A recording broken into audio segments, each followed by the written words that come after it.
Hi, everyone. Welcome back to New West Reset. My name is Frankie. Hello. Thanks for shooting in and joining me here for another New West chill chat.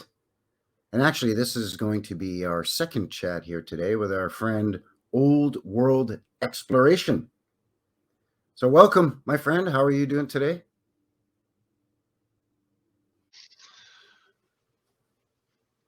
I like your the photo of that. Can you still hear me? Yeah, I hear you fine. Can you hear me? Yeah. Okay. I like that picture of your avatar. That's I think I commented on that last time. You were saying it's like a state capitol building or a city hall building somewhere. Yeah, well, that's Calgary, right? That's This Calgary one City here. Hall. Yeah, this is. That's. It is. Yeah, Huh. yeah. I thought that's why you were drawn to it. I didn't even That's funny. really. Oh, I do see Um, now in the it's just middle. It says Calgary. Okay, yeah, and tiny little. yeah, yeah, It's all lit up, and it's an older picture, obviously. But yeah.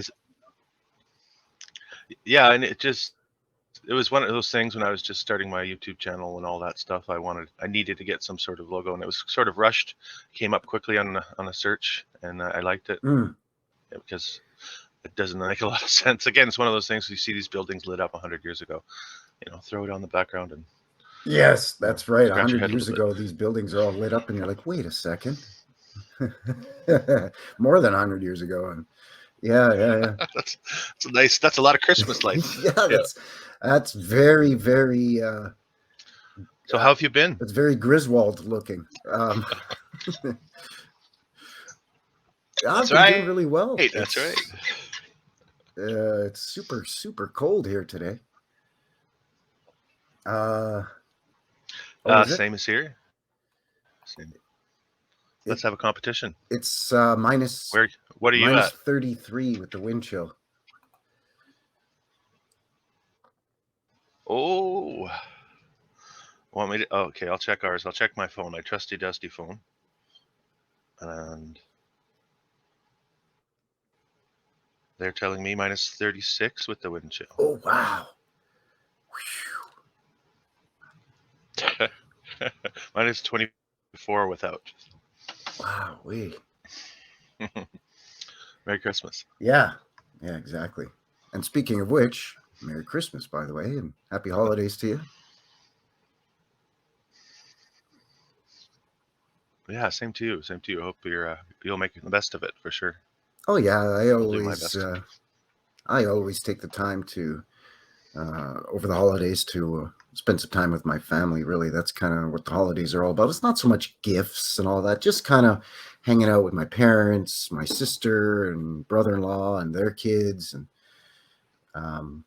some of my nieces have children, so I have some great Yeah, nieces and nephews. we'll do the same. We'll do our best. Yeah, that's really what it's about, right? Mm-hmm. So Mm-hmm. I'm kind of doing the same as last time, where I'm recording it and broadcasting it simultaneously, but we're not live, even though it says up in the top that we're live. Okay. We are live, but it's on a private setting, so nobody can see. That way, later on, if Okay. Any editing needs to be done or whatever, and we can take care of that, no problem. And also, I'm trying this new thing that StreamYard's doing called local recording or something like that. So basically, what it does is it records the audio and video, I guess, locally on a server for you that StreamYard uses, and locally on a server for me, so that if there's any buffering or choppiness on either end, it eliminates that through once it's rendered. So it should make for a sort of a smoother, smoother recording. And also on Cyber Monday there a while back, I bought an Ethernet cable, so I'm plugged directly into my internet now instead of using the Wi-Fi, because I know here Wi-Fi can be dodgy, and I think last time we were talking, you were saying your Wi-Fi can be dodgy sometimes too. Yeah. I had that thought before I came on today, and something I'll have to look into doing here, I think, as well. Yeah, I just went on to the excuse me. I just went onto the Best Buy website. So we'd have a bit of a delay. A bit. I think it's Yeah. about Okay. 5 to 10 seconds at the most. Go on. Um, but yeah, I went to the Best Buy website Yeah. on Okay. Cyber Monday, and I think it was $30 for a 50-foot Ethernet cable. So I thought, shit, man, order that, pay for it Yeah. online, and have it shipped right to my apartment. Yeah. Because it was too cold to traipse over to Best Buy. It's not far; it's maybe 12 blocks away, but I didn't feel like traipsing out there minus 20 something on that day. So Yeah. Praying for that that's Chinook right. to roll in, eh? Well, it's crazy because yesterday it started getting cold. It was about minus I know. I know you. minus 10, minus 15, but the day before was only minus 2. So we had a Chinook up until the day before yesterday, and then yesterday started getting cold, and this morning was. I mean, I woke up to this minus 30 crap. So yeah, Yeah, and it's. I think we're hunkering down for the week here. It looks like it's supposed to stay like this for us till the end of the week here. So yeah, me too. we'll Yeah, see. We'll see. yeah, not fun, not fun. But speaking of fun and Christmas coming up, you've got some little ones, right? You've got last time we talked, was it you have two kids? Yeah, three. I've got Oh, three. Yeah, three. Okay, so the and they're holiday all season, primary school aged. Yeah. yeah. So the Christmas time must be great. Must be really kind of exciting and a lot of buzz going on in the household over there. Yeah. Oh yeah. They've been all told that Daddy's doing a live chat this morning, so don't come barging into where Daddy's doing his live chat. Oh, okay, great, great. Yeah. But they're my junior explorers, so maybe they want to chime in on a picture. Who knows? You never know. Oh, that'd be great. I mean, sure, why not? I know that you've had um, on a lot of your uploads, you've had some of the junior Yeah. explorers in there giving their sort of their ideas, their thoughts on a lot of the photos, and it's actually two things. It's actually really cute because Yeah, and a few. out of the mouths of babes, but it's also quite compelling that Uh-huh. what I'm guessing. Well, you said primary school age, so what I'm guessing is a kid under the age of 10 is already so perceptive that Mhm. they haven't had a 20 or 30-year lifetime yet of being bombarded with propaganda and false history. So they look at something and they can see that something looks weird. They may not be able to express in the context what's weird about it, but they can see something's off. And I always kind of dig that when you have one of the junior explorers, as you call Yeah. them, on your Yeah. Their narrative is being shaped, right? yeah, yeah. So I always find that really neat when they're on there.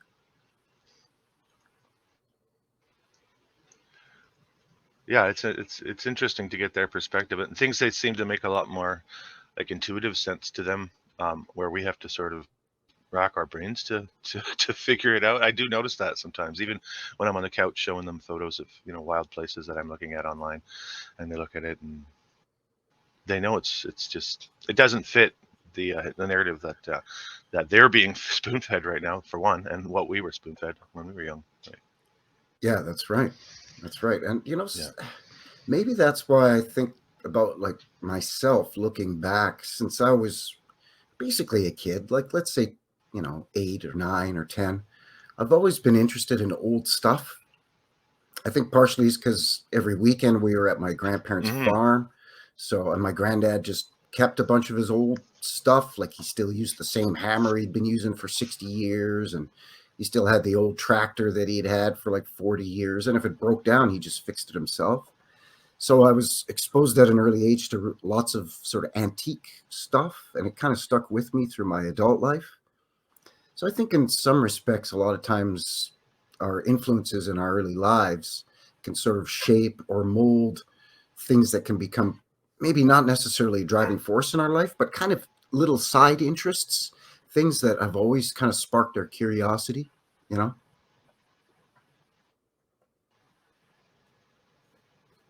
Hmm. Yeah, yeah. No, I get that. And then there's appreciation for the old as well, rather than the like a disdain. You almost get a disdain for the old these days with people that have no concept of history. They just want forward, onward and upward and forward, right? But if you develop an appreciation for what's old, the patina on a piece of metal or a tool or something like that, that I think that's where I'm at with as a carpenter with tools and antique stuff. How Yes. some things just get better with age, right? And they don't deteriorate. Yes, exactly. I mean, we know this in our community from looking at So not that maybe we're both intuitively drawn to that. sure, yeah. And well, people in our community know this from not only, let's say, observing photographs. Some of us do boots on the ground. There's a lot of people that not only look at photographs of old buildings, but they look at old books, old artwork, old sculptures, old machines, old tech. And yeah, that seems like, Hmm. there's an appreciation Hmm. to the craftsmanship. It was built to last.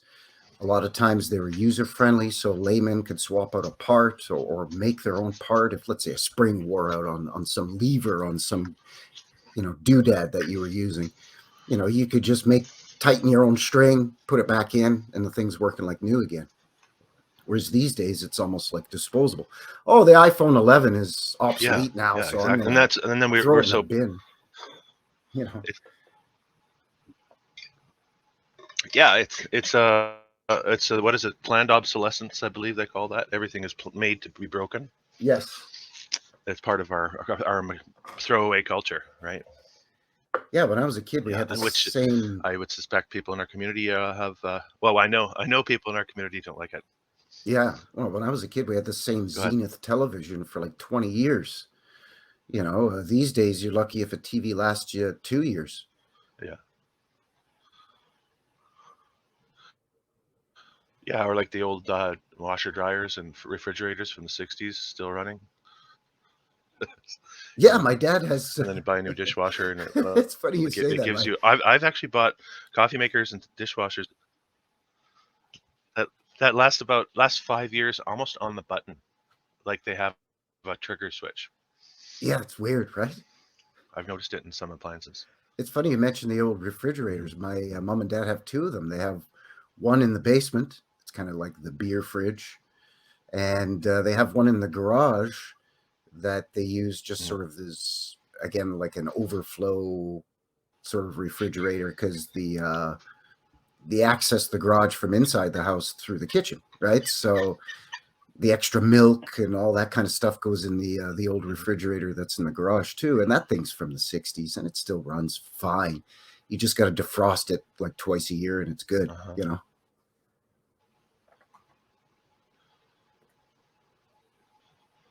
Yeah, yeah, exactly. That's another thing too. Maintenance is not something that gets done with anything new because we don't how we've lost know-how as well. I think, and people don't know how to maintain what they own. It's amazing how many people can't even change a flat tire or change the oil on their own car, the same car that they've owned for, let's say, 5 years, whatever. And they always take it to some Jiffy Lube oil change place, Oil Change Mm-hmm. Express R Us or whatever to get that Mm-hmm. 15-minute, $60 oil Mm-hmm. change or whatever. And Yeah, that's it. Rather than crawling in, even brand new cars, you can still change the oil yourself. You don't yeah, screw up the car by doing that. yeah, yeah, exactly. Hmm. So, what else is going on with you over there on your channel? You're still um, doing a lot of your uploads with, again, these beautiful photos that you find. And I kind of wanted to pick your brain actually, but where do you find a lot of these photos? Because I Sure. occasionally Yeah, I haven't been. I occasionally look at old photos on my channel, but not as often as you do, and you find some great ones. Yeah, I think it's just a digging. Like I just do typical searches on the DuckDuckGo, and then I'll follow a thread sort of. So if I'm looking in a particular city, um, I'll I'll just type that city in old photos. It doesn't give me much, but then I'll follow a particular building in that city, and then sometimes it'll produce better results. So, and I have with the card cow as well, which is the postcard website that I'll go through the postcards from that city. I'll find the name of a building, and then I'll specifically type it in looking for a photograph. Often I don't find photographs of some of these that are in postcard form. So a lot of them are lost to history, except for on a website like that. So you're finding perhaps the old postcard image online, but not necessarily a picture of that same building as the photograph, or as a different photograph from a different angle or a different photographer. But let's say of that same time period. It's like it's non-existent. Huh. Which is weird, because you'd have to have at some point. That's right. It's almost like you'd have to at some point have the original photograph to make the postcard out of. The postcard exists in image form online, but not the original photo. That's weird. Yeah. It's strange. I don't know if there's, I don't know if there's an active attempt to erase the evidence of this stuff digitally. That's pretty paranoid, I guess you could say. But I don't know. Some of these are just really, really hard to find in photograph form. So I wonder if a lot of these photos are behind, we'll leave it at that, I guess. Like old photos that are part of private collections, and they're behind a paywall or something, so you have to pay to access to view and even download photos. Because I come across that quite a bit, but I wonder if it's kind of a lot more prevalent than a guy would think. That like if you dug a little deeper, you'd find, oh, there is such and such photograph of so and so building, but it's in a private collection of some guy whose great grandfather took the picture, and he's not releasing it to the public unless you whatever. You know what I mean?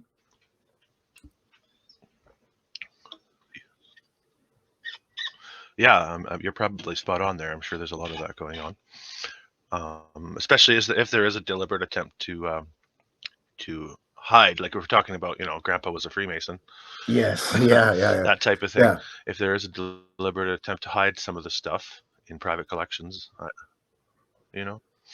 so I wouldn't count that out at all, for sure. So you were talking about you use this postcard website, and I have quite a few. And there might be a building that strikes the fancy, I do, yeah. and then you'll get the name of that building, and then look for, excuse me, other photos of it. But let me ask you, how do you decide? Yeah. Let's say your next upload is going to be, I don't know, St. Louis. Like how do you land on St. Louis? Is it just kind of a natural process where you're looking at old pictures and you're finding like, oh, this is a cool looking building. Oh, it happens to be in Wisconsin, Grafton, Wisconsin. So you check out Grafton, Wisconsin, and kind of go from there? Or do you set out, okay, today I want to do Sacramento, California, and then jump into Sacramento stuff? Yeah, that's basically what I'll do. I look at the map and look at the way that how the highways intersect each other. Is sort of what I'm doing now. Okay. I can screen share if you want. I can show you how I do that. Oh, absolutely. Yeah. Anything you want to, sure. Anything you want to do. Like I said, it's just one of our chill chat here. So, anything you want to do, if you want to screen share some photos or any projects you're working on or whatever, yeah, jump right on it. Absolutely. Okay. I'll share the screen here. By the way, as you're doing that, I'll just remind everybody that they can visit you, zip on over to your channel and show you some love. All the links and all the details and the who's, what's, it's, and whatnots will always, as usual, be in the description box below.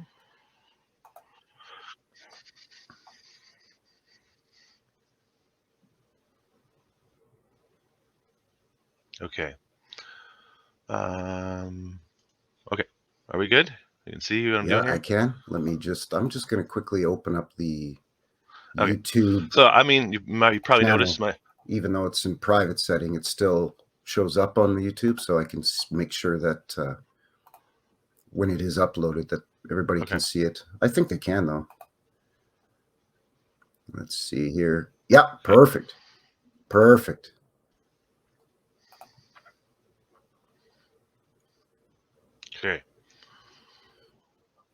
So you've probably noticed a lot of my focus is in this area. I don't know why I'm so drawn to the Great Lakes area and the greater area around there. Well, geographically, there's a lot going on in the Great But Lakes area. I started basically looking at how all the roads intersect each other. Mm-hmm. Hmm. I mean, it's not the only place I look, but it's there's so much. I think you could throw a dart at this map and zoom in and you'll find old world, yada yada.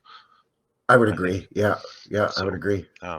But now what I'm doing is I'm basically just looking.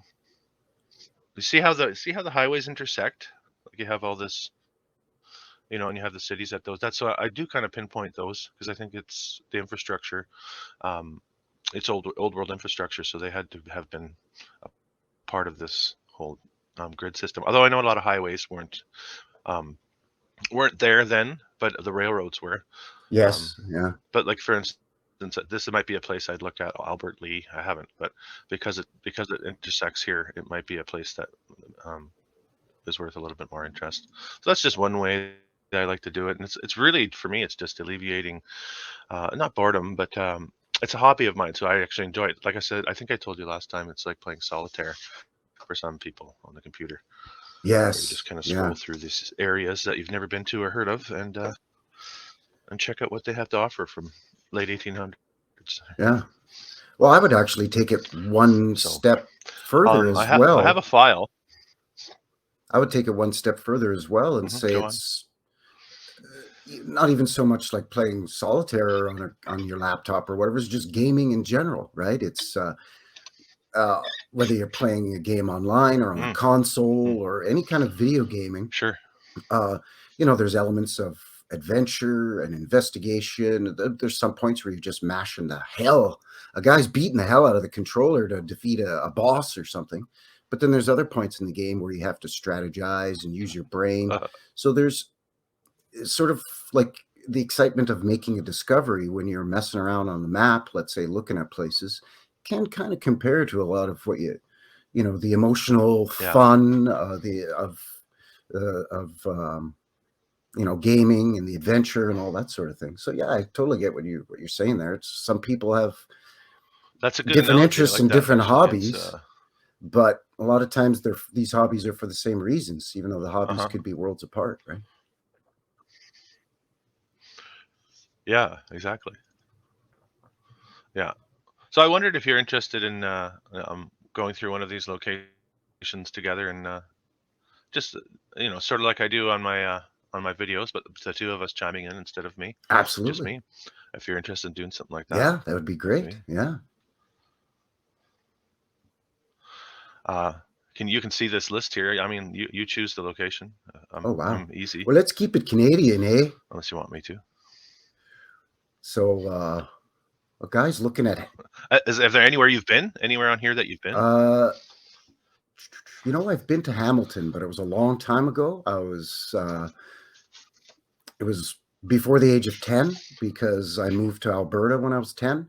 But I do remember going to Mhm. Hamilton when I was a kid. I can't remember what the hell drove from Montreal to Hamilton for, but maybe we were camping someplace nearby Hamilton. But I do remember as a kid going to Hamilton. I don't remember much about it, so that might be kind of cool.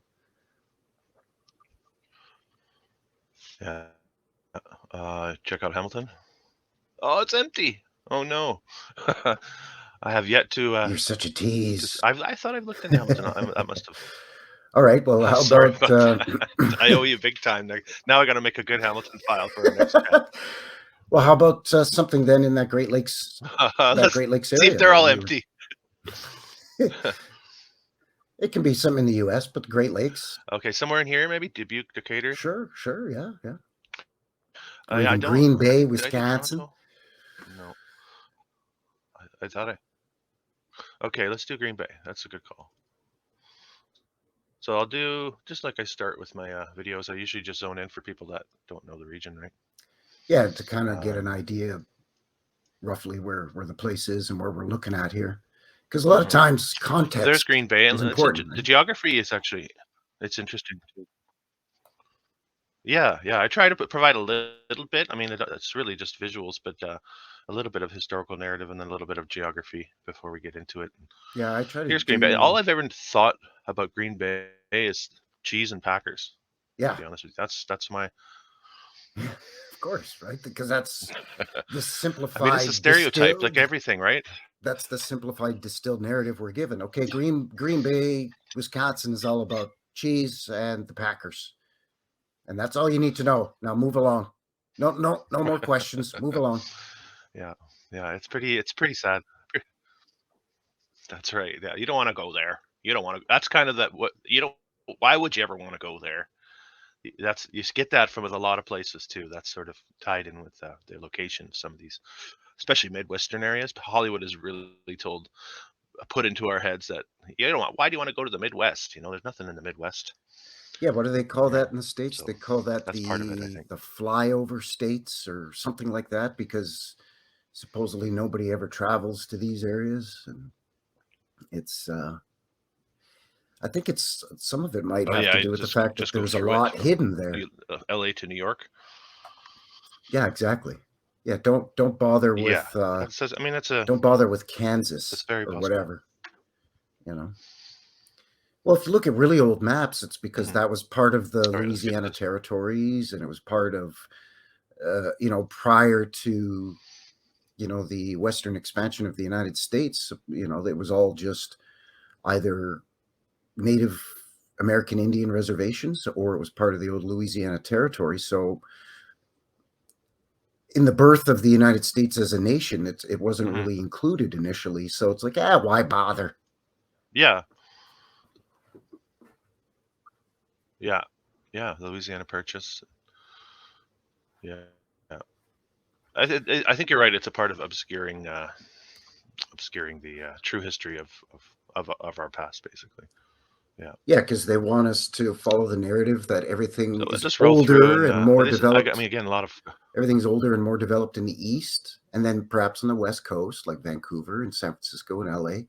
But Hmm. everything in between was Everything's just new in the West, and wild yeah, frontier and wild Indians, and that's it. And there was nothing there, you know. that's right. Yeah. Hmm. Yeah, I like the old high schools. Those ones, they come up everywhere. I When I'm doing this research, I get this like a foggy or hazy vision of the Hollywood ethos of high school. You know how that's so strongly ingrained in our even in our culture in Canada. The process of going to high school, you're a jock, you're a nerd, you're a cheerleader, all that type of Hollywood reality. Yeah, Um, just sort of rings in my ears when I see these old high schools yeah, I think I know what you mean. as a It's program, as like a societal program, like just like stamped on us.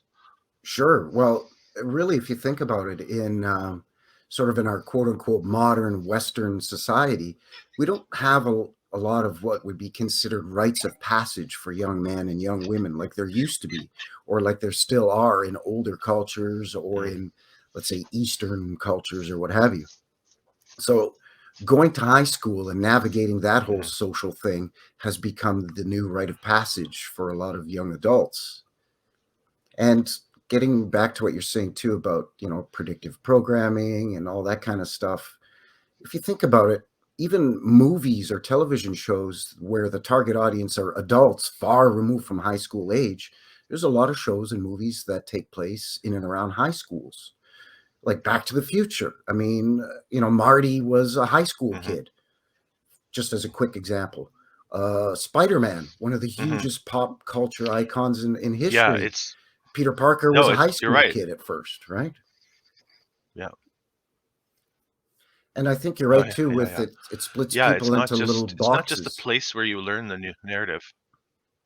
When you said That's jocks, right. nerd, Yeah, yeah, compartmentalizes it us. sets Yeah. up your brain to compartmentalize all kinds of stuff.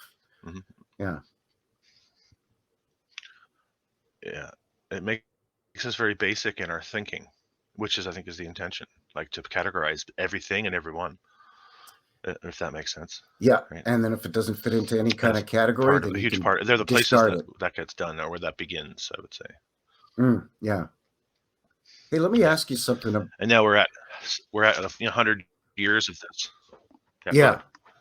Yeah. When it comes to old high schools, I've noticed in some of my research, not only actually out there filming stuff, but just like you say, kind of mess around looking at images online, that high schools tend to fall in visually into two Hmm. categories. They're either kind of the style where it's kind of a low, long building, only 2 or 3 stories, excuse me, flat roof, very sort of Hmm. basic, what they call sort of prairie style or whatever, or it's the Hmm. more sort of cathedral style with spires, bell towers, that kind of thing.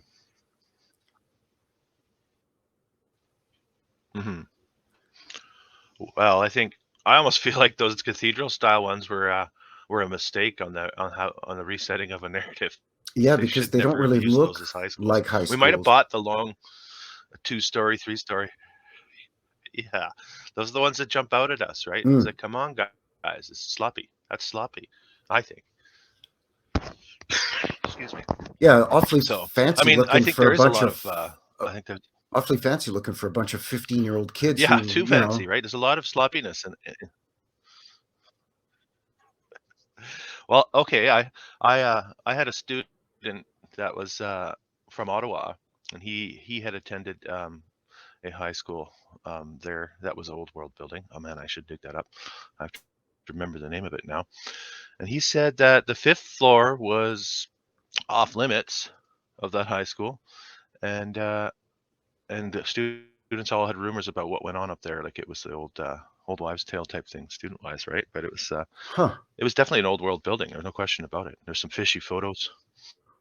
Yeah, I'll dig it Yes, up later in our chat if I can find it. Well, yeah, that'd be cool. hmm, Now, see this I, one you're showing now, West High yeah, I School. can't remember the name. It was in Ottawa. Hmm. It's Hmm. either this style, which I can sort of buy as okay, that Yeah. looks a little bit more like a high school, although still super fancy for just, kids that are just basically going to be inside most of the day. They're not going to be admiring all of that detail and the Uh-huh. architectural structure of it. But with that said, it's a little easier to buy Uh-huh. that than the ones with all the towers and No, the students spires. won't care about that. But still, this could be anything. It could be a Hmm. hospital, it could Well, be a then I have to wonder, warehouse, it could be a, you know what I could mean? could there have Whatever been a they, little tower here? You never know, too. Like, sure, yeah. yeah, you're right. Yeah, no, you're right. They slap a name on these places, and you're right. It could be anything. It could be a industrial house for wherever. Like if it was by the water, that's what it would be. Yeah, if It it's would be near the some water, sort it of was a factory of some yeah, kind. industrial building, Yeah. several stories tall.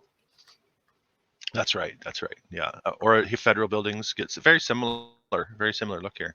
The giveaway too is the basement access to. Well, they're in everything, and they have like basement entrance and things like that on a lot of these old buildings. Yeah, like this federal building. So when I see this jumps out at me as Old World. When you see the decoration here, Yeah. and then you see this type of stuff, and then the arch windows, it's just not how we think. We don't even think this way. I don't think it's from a different civilization. I mean, I don't think it's us. People are like, oh, you think it's aliens and stuff like that. No, it's just a different humanity, a different way of being. Yeah, because I think there was a different So mindset obviously, I don't know any details. when it came to constructing these things. I just talked Hmm. about that on my last live stream that I just did. When was that? Friday morning, late morning, early afternoon. That I think a lot of it is form and Hmm. function. Like aesthetically, in terms of the form of it, it's beautiful looking.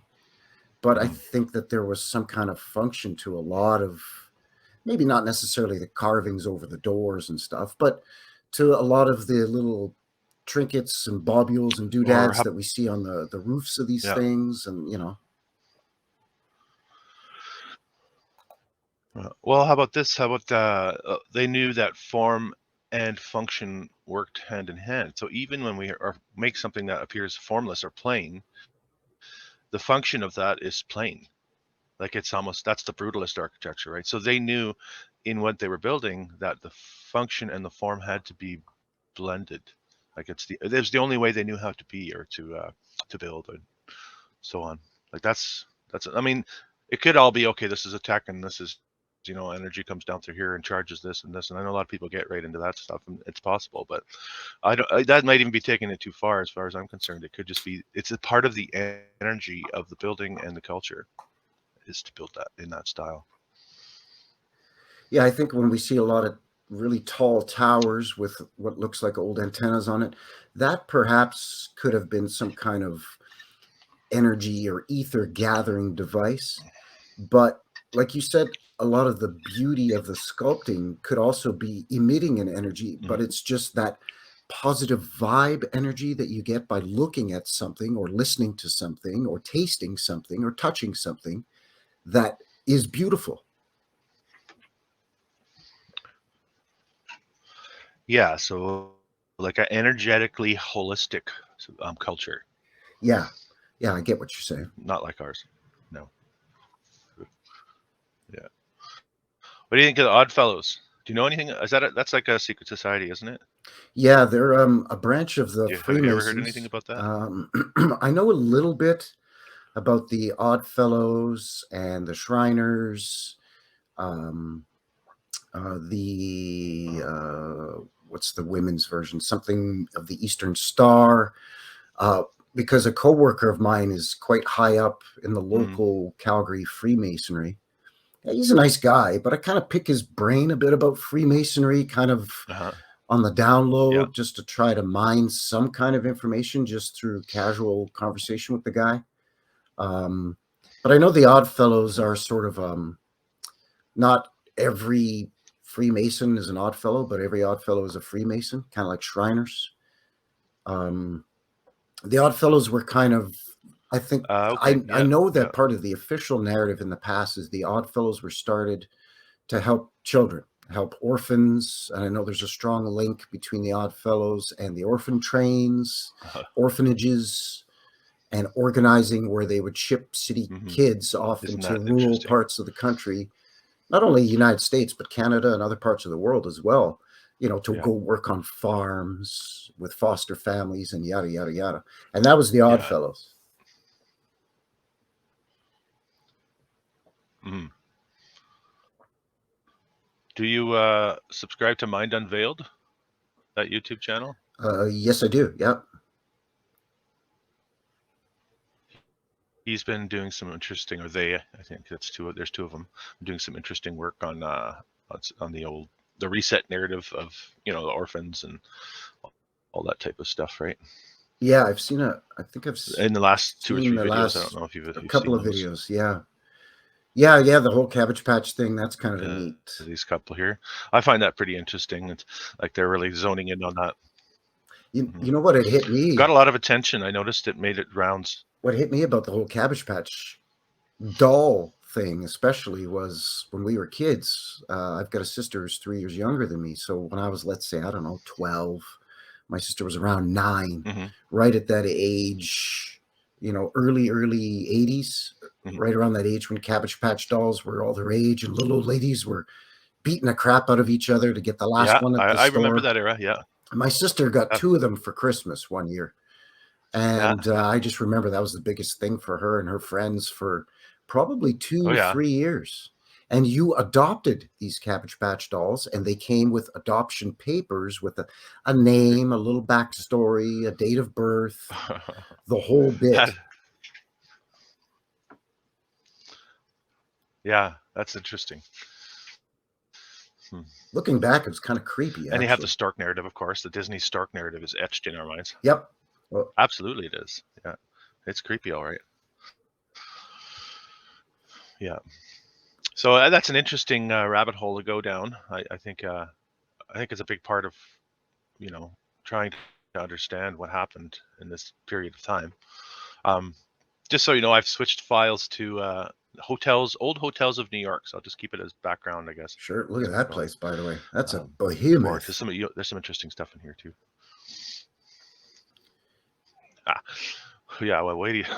The whole old hotel narrative I really want to get into. So I was talking about the high school, the romanticism of our high school narrative, like how that's sort of etched in our culture. Well, I think there's also a hotel narrative in our culture. Pop culture gets into haunted hotels, murder at the hotel, you know, the sort of the cultural paradigm that we have thinking of hotels. I don't know if you Hmm. can relate to that at all. Well, it also, and old hotels had The bellhop, had all that speakeasies in kind the of stuff. basement. The old speakeasies hidden underneath the buildings. Mm-hmm. It's always in old hotels. You never hear of a speakeasy underneath an old office Mm-hmm. building or underneath an old warehouse. It's always an old hotel. Mm, mm, mm. And then I know some of the more esoteric accounts that I follow on places like Twitter talk about hotels as being like timeline jump spots and things like. When even Hollywood's gone down that road, actually. 13th floor, that whole thing with Hmm. the superstition of the 13th floor. So that's a really interesting narrative, I think, too, that I'd like to explore a bit more. The hotel and some of these, like you said, behemoths, right? There's some of these coming up here. Wait till you see them. I It's mean, they're unbelievable. so This is all New huge. York, right? These old hotels, but they're in all these cities too. It doesn't. It's so bloody Well, huge I for, think so. I commented on one of your videos. like, let's say this thing was built, I don't know what year, this Yeah, hotel, for what it is, right? this hotel, what is it, Commodore or whatever? I don't know what year it was built, but I'm going to guess the narrative is Yeah, the but you can 19 see what teens. era we're in here. You get a yeah, Yeah, because we're in probably the something like 20s that. now by those cars, judging by the cars. And But it's massive. so it not only Mm-hmm. calls into question Please. where they get all the manpower, where they get all the resources, not only money, but the actual physical resources, the brick, the stone, the metal, the glass, yada, yada. But where are all the people that are supposedly staying in this Mm-hmm. hotel? Even if you have some people that are actually living in the hotel, they rent out two Mm-hmm. rooms. Some rich guy, and Mm-hmm. he just lives in the hotel rather than owning a home. Sure, but even still, how do you fill a hotel like that in the 1920s? Even in New York, because it's not the only hotel in town. In downtown New York, there's a hotel Oh, every 2 blocks. I've got a file. That's what I'm showing. I got 73 pictures here of old hotels from New Just New York. York. So there, Crazy. you had your pick. You had your pick of the litter Look at this if you were going place. to stay in a hotel in there. Yeah, Hotel Walcott. I could sort of Yeah, understand why you would, according to so their that's an narrative, interesting. make a hotel a little fancier. You've got somebody coming in from out of town, maybe on Look at vacation, these. maybe on business. You want to make an Yeah, impression well, I mean, about how great your town or your city is. So you're going to make your hotel maybe fancy. mm-hmm. I could sort of understand the narrative of why you would make a church fancy, but why a high school or a warehouse make that fancy, I Excuse have me. no idea. But a hotel, I mean, even still, though, these are quite opulent and Yeah, well, quite the hotel. huge. That's another thing with hotels is the narrative. Yeah, we're aiming for that high-end clientele, right? That's the justification that you see here too. Um, and a place of luxury. Hotel is synonymous with luxury. Yeah. Like if you're, some people would just go stay in a hotel, and that's their vacation. Is the fact that they're in a hotel is the vacation, right? Well, it was a lot So these more. ones get me as well. Look, we're way back Oh here. yeah, look at that horse-drawn trolleys instead of electric trolleys. Yeah, You see the horses pulling the yeah. streetcars? Yeah, that's because that's what they're originally made for, right? That makes a lot of sense. First the horses pulled them, and then electricity came, and then we It didn't need the looks horses in that so situation. ridiculous. Right. A horse pulling what 10 years later is the identical streetcar, but now it's powered by electric, whereas a decade prior it was pulled by a horse. It doesn't even look like it was designed to be pulled by a horse. I think it's a gaping hole. Yeah, It's a gaping hole in their narrative, to be honest. I think it's to just me, like, my theory on that what's is this that too? they I had don't know. dug everything out. I know what that symbol is. I've seen that before. They've dug everything out and they start putting it to use, but they hadn't reverse engineered it to figure out how to get it to work yet. So Yeah. they were using it, and at the same time, they were guys probably trying to figure out how to Uh-huh. use them properly. So it's like, okay, in the meantime, we'll pull them with horses, but we'll Yeah. figure it Well, if you out. see some of the streetcars from the era, they look old. They look old. Some of those old streetcars, like they dusted them off. Mm-hmm. It's not like this was just manufactured in the plant in Chicago, and like they look old. So no The shortage of this is called the size, Ambassador Hotel. No shortage of these. These are massive, massive buildings, huge. right? And people have to understand the difficulty, the undertaking of building a high-rise building. Um, we see the we see the pictures, the construction photos every once in a while, but Wow, look at that it just place. looks so piecemeal. This isn't spectacular. The Ansonia. Yeah, this is something special, isn't it? This is a dead giveaway.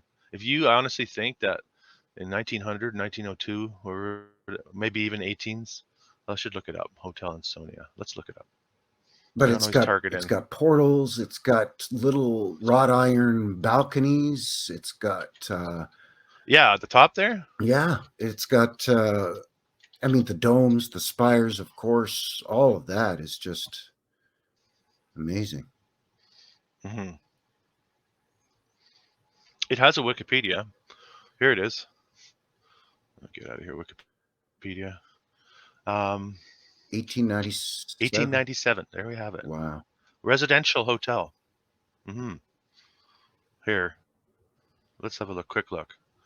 Luxurious apartments, of course. Luxurious. Are you kidding me? Look at the building. Multiple rooms, parlors, libraries, formal dining rooms, often round or oval. These rooms. Oh wow, that's. I'd love to see some interior shots. Do we have any on here? Oh man, Sounds incredible. But see, that that's speaks to creepy. what I would just I find mention, a that lot of these old even photos if you have people are starting to freak me living, out. even if you have people living in the hotels as their permanent, residents, it still doesn't Mm-hmm. account for the size of it. Like that thing has hundreds and hundreds of rooms. No.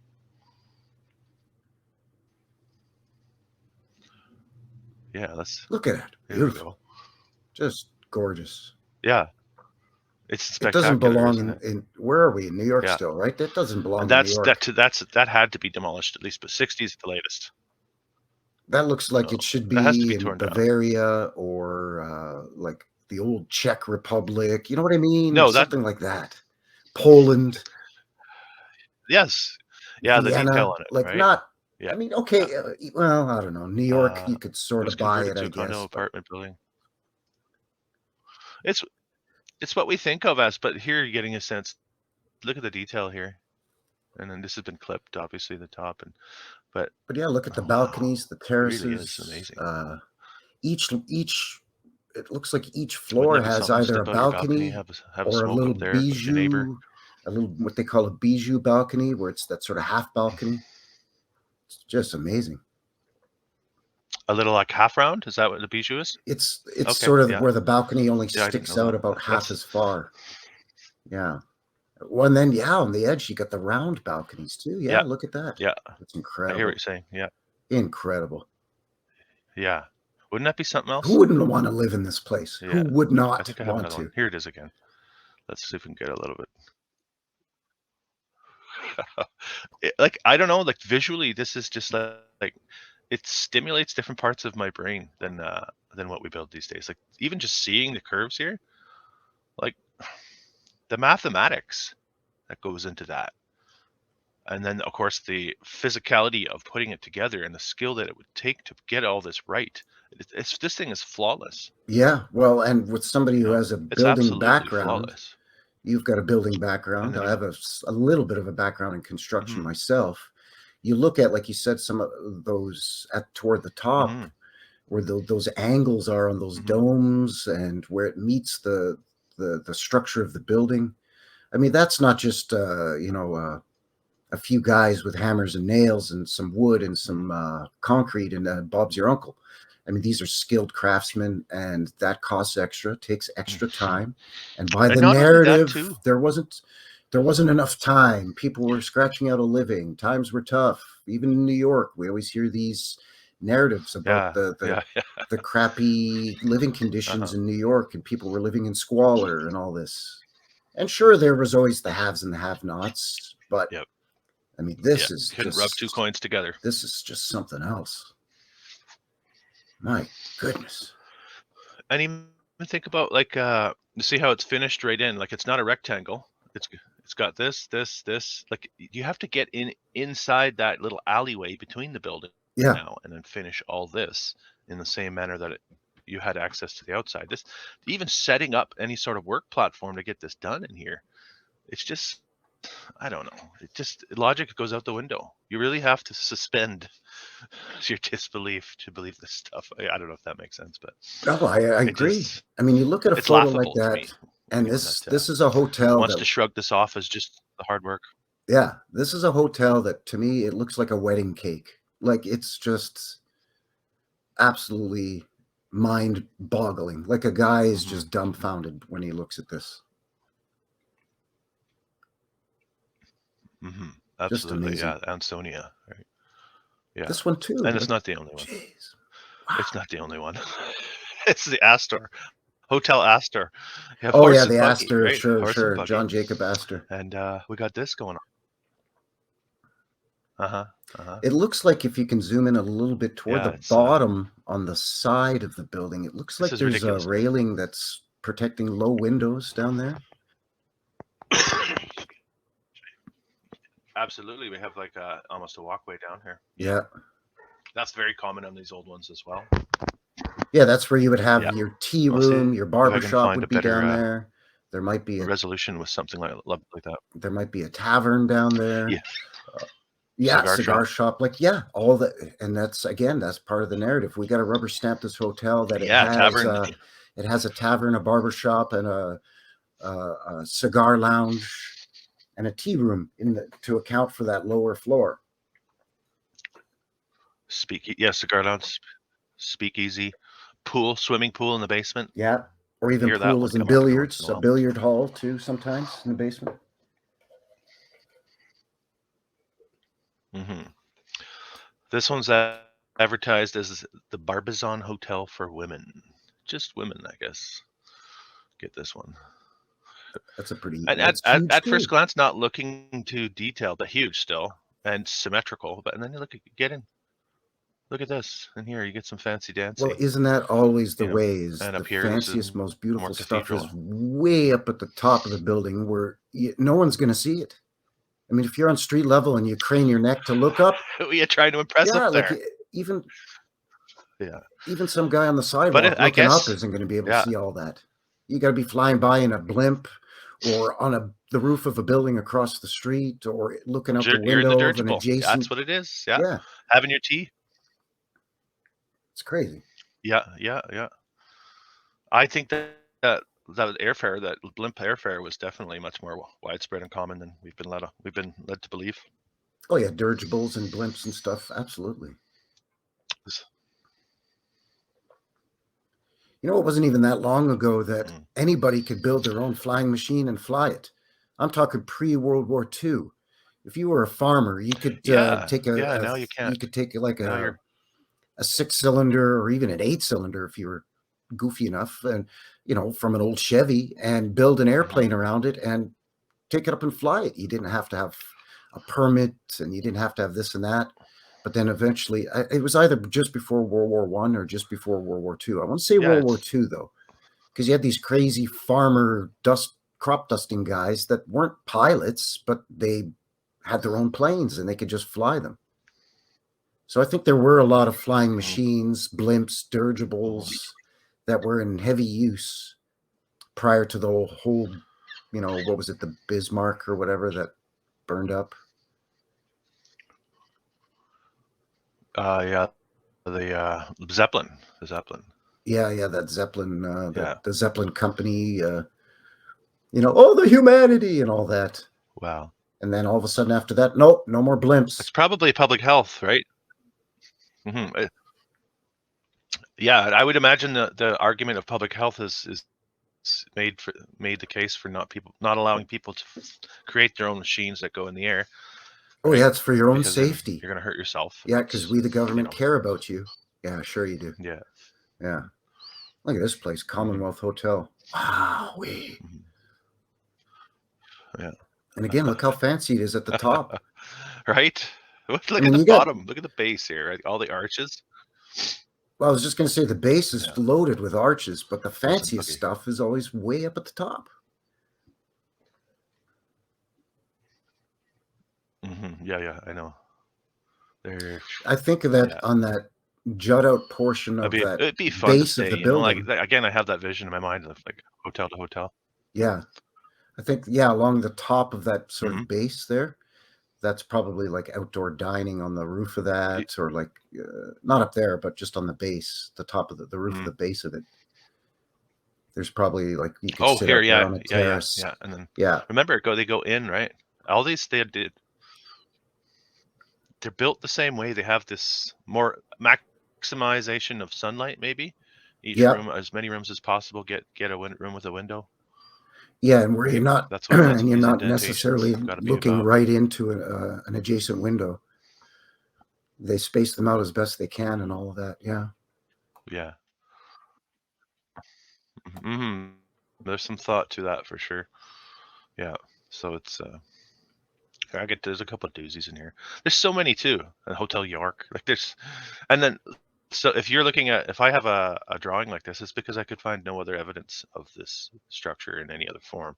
Typically, usually that's what I'll do. Is if I have something like this, I'm like, well, that's not good enough. I want to find an actual picture, but I just can't find it. So, and just no shortage of these. And they're all so huge. I mean, I'm sure Hotel there's a Governor few. Clinton. Oh, look at I that. think That's weird. Governor Clinton, eh? Wasn't he the governor of Arkansas before he was the prez? This is the Clinton that comes up. Well, not that Clinton. I think this one Well, is. no, but it's. I just find it very I did a video on the Erie Canal, and this was a. Oh, for sure. I mean, it's bloodlines. Is probably what it is. Probably you're right. Yeah, but yeah. Yeah. I think this is what they're referring to. The one that had supposedly had a hand in the canal. Yeah. Huh. But the names seem to pop up over and over. Another one, like, and they all have different names. It's like these are all different hotels. I don't know. That one looks the top especially. And here's another one, Salisbury. Look at the top of this one. Yeah, see that. I think this one That still looks stands. like the top of, like what they would designate as a church, but no, it's too big and too wide, so it doesn't look like a church, so we can't designate it as a church, so we'll call it a hotel. And Chicago's got some of those as well. I've featured in previous videos, where the top looks like a cathedral and the bottom looks like an office building. Yeah. I'll keep going. I think we got this hotel narrative is interesting. I think there's a lot to pull out of it. Well, let me tell you, no shortage, eh? No shortage of any of these. That's huge. Let me tell you, last summer, and I did a video on this because I managed to grab some quick footage. But last summer, my dad and I were heading out to go fishing, but we needed to stop for gas real quick, and we were about an hour north of Calgary, maybe an hour and a half. Excuse me. There's a town called Didsbury. So we stopped in there for gas, and I noticed all these old world buildings, 2, 3, 4-story brick with sandstone or limestone fancy buildings built in the dates on the buildings, 1899, 1912, whatever, right? So I said to my dad, holy crap, can we whip around here and I'll take some footage of these old world buildings and stuff? And he had been to the town. So he said, yeah, I'll take you down the main road, the old part of town. He said, then I'll show you the old hotel. So in this little town of 1,500 people, which is the most that's ever lived there, there's this bloody huge hotel that takes up half a city block that's 6 stories high, made out of red brick and sandstone. And it's got over 125 rooms in it. Should I search it? I can't remember the name of it, unfortunately, but it's in my video. Didsbury? Yeah, it's in Didsbury. You could probably just type in old hotel Didsbury, Alberta. Because there's also a Didsbury, England. Yeah. So I'm going to watch that. Oh, yes. Okay. That's not it, though. Of course there is. Oh, at England. Sorry. Early morning Sunday.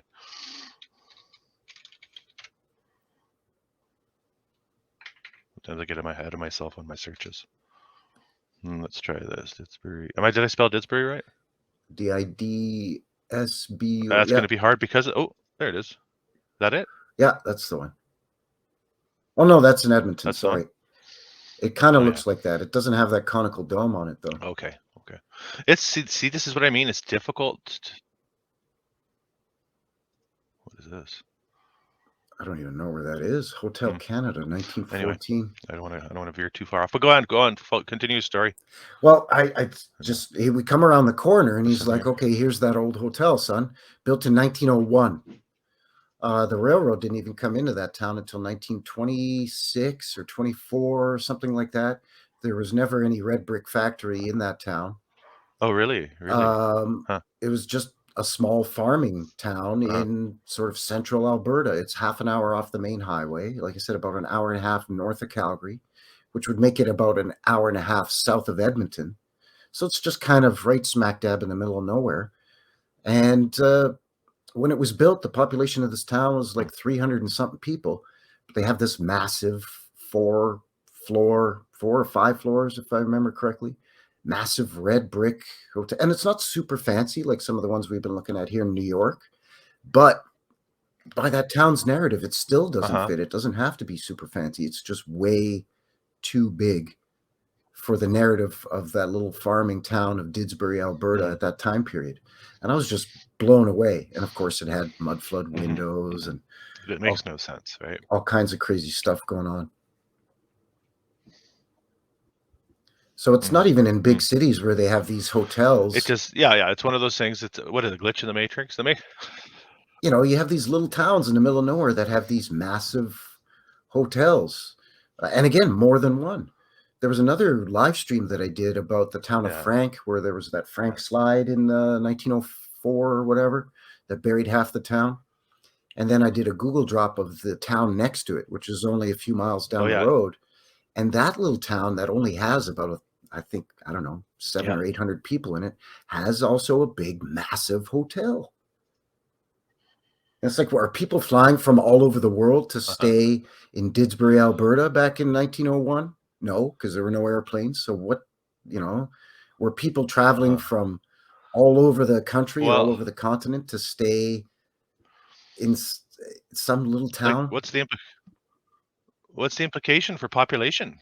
What kind of population might have existed in this old world civilization, right? That's the If you're thing, seeing these is all that, over the place. you know, not only did they mess with the timeline, but I think they messed with a lot of what they were telling us was the real population, and I think they still are. You know, 8 billion people or whatever they say now.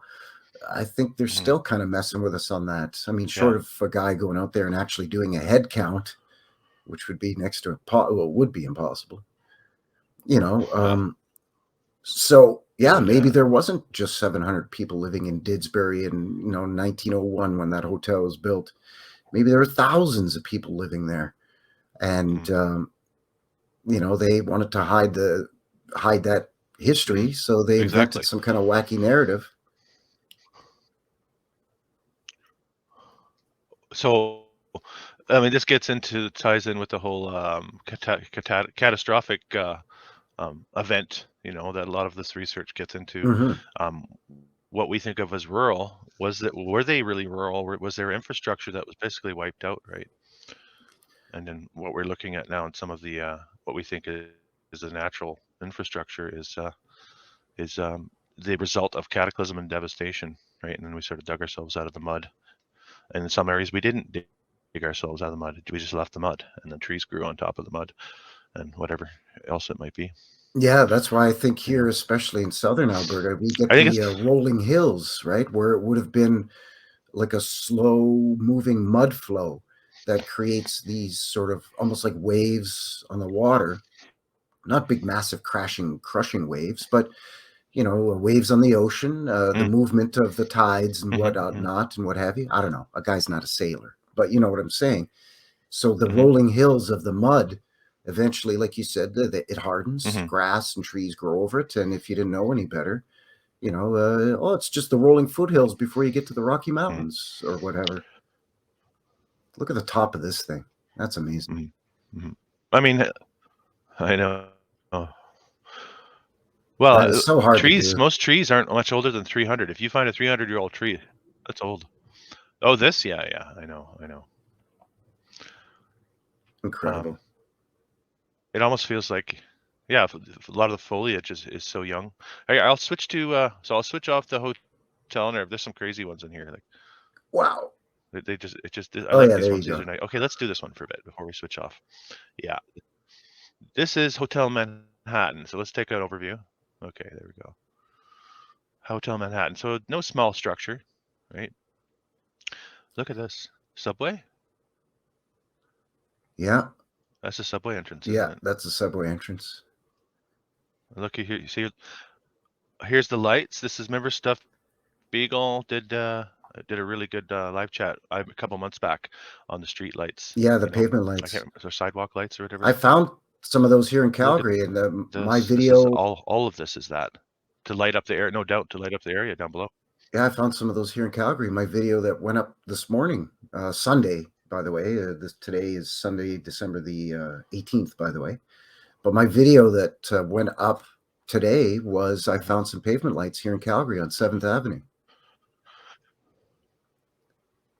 Look at that cobblestone or brick streets. Yeah, cool.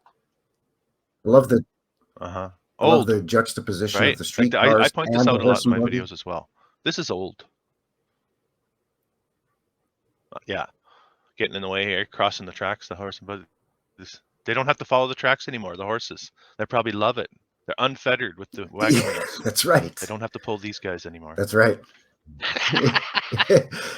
Oh, it's a lot easier to pull this Look at cart them than just that roaming bloody free on those streetcar. streets, crossing those tracks. I can color outside the lines. Woo! Yeah. Oh, what's Yeah. going on here? Dismantling or installing? Yeah, who knows, right? Yeah. Yeah. Yeah, that even I've seen a lot see of that the little bricks being taken up underground, photos. So this is I think pretty. the underground entrance that's on the corner Yeah. of the building. This is what I wanted to zone in on because Super fancy. I love that. yeah, we had a chat about this, right? This is where, speakeasy down there, gentleman's club, Yeah, little coffee area down below yeah. here, maybe. But all along the front of Right. that building, Over here, there's you see below this over here? ground. Yeah, yeah. Yeah. There's more there. Amazing. Let's see if we can see. Oh, not But much there is there too, there. because they had to Look put at a these fence cars there. too. These look old. This is not like, oh, we figured all this stuff out. Oh, here's more bricks being taken up, I would say. This looks like a big pile of dust. I think it's being taken up. You know, I noticed that on a lot of these old pictures that along the side of the road, what you would call sort of the gutter where the edge of the sidewalk meets the street, a lot of these old photos have piles of debris. And I don't mean somebody putting their garbage out. I mean piles of bricks,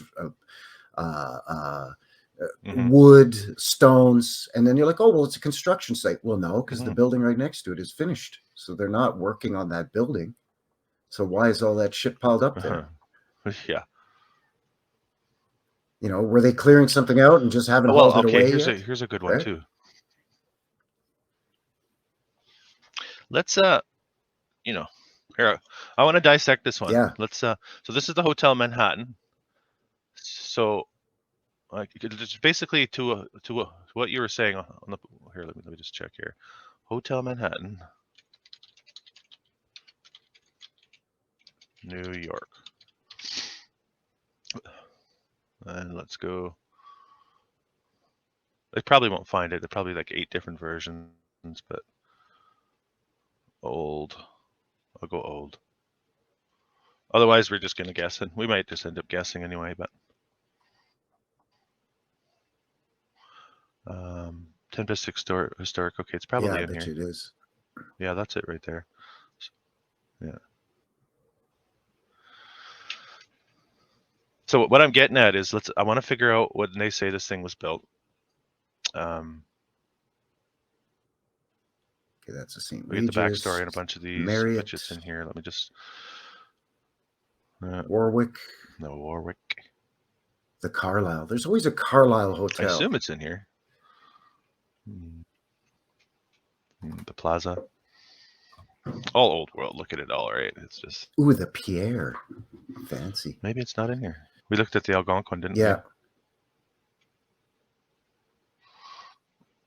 Okay, I don't see it.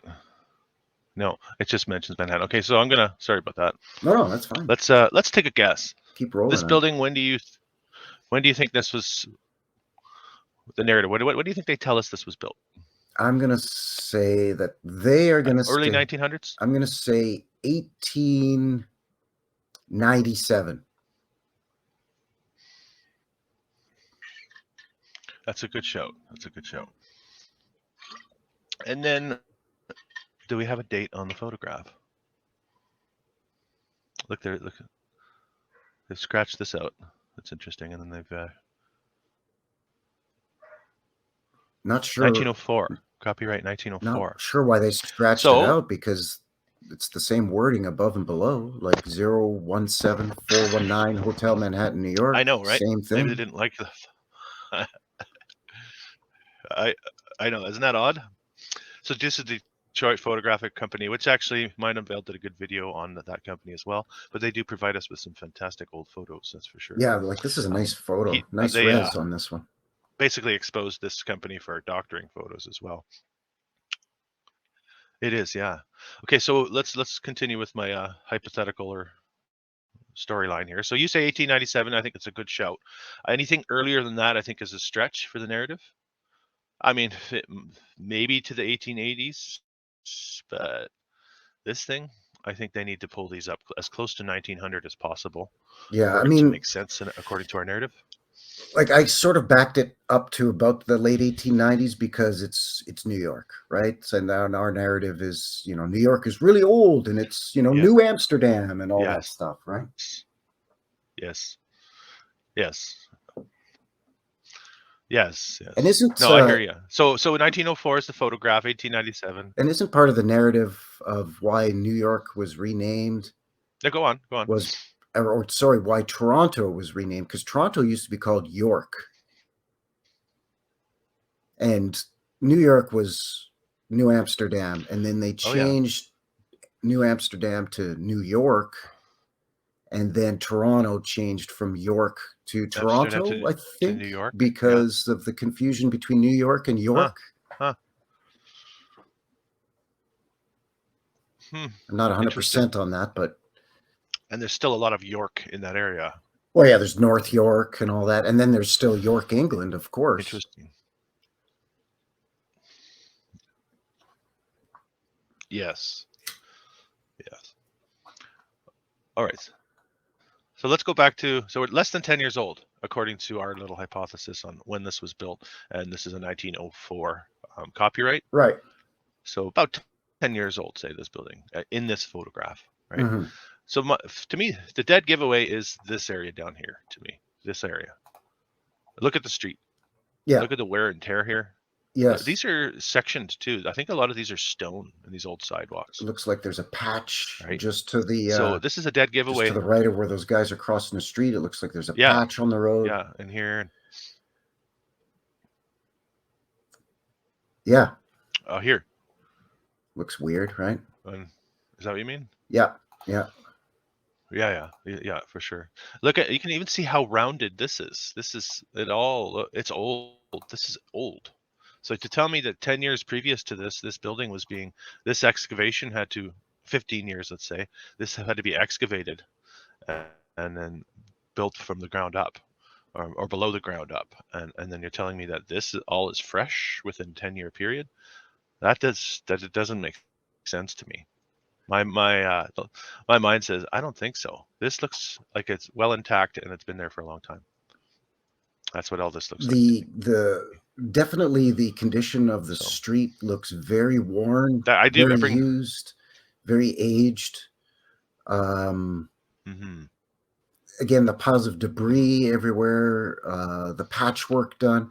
I mean, those bricks were not laid into that street, at least in my opinion, weren't laid in that street within the last 10 years.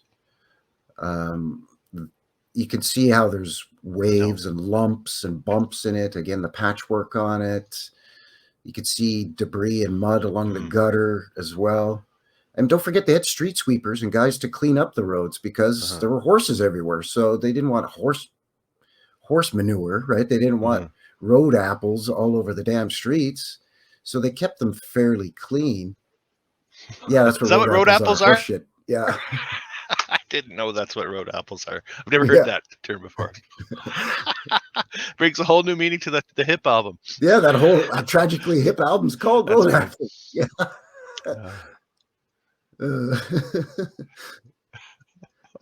Gordon Downey, God rest his I'm soul, he was a I'm jackass. sure He Gord was, intended that. oh, for sure he Yeah. did. He was funny as hell, that guy.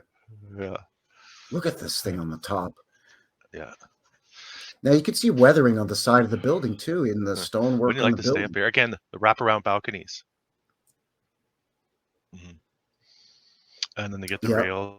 the These railing, windows all have their own little rails, all the little so kids don't fall out. portals. Yeah. Oh, look at this That's one. those little bijou Lucky balconies. duck, Yeah. eh? This one. Yeah. Oh, the neighboring room's got a balcony, hun. How come we didn't get the balcony, the one with the balcony?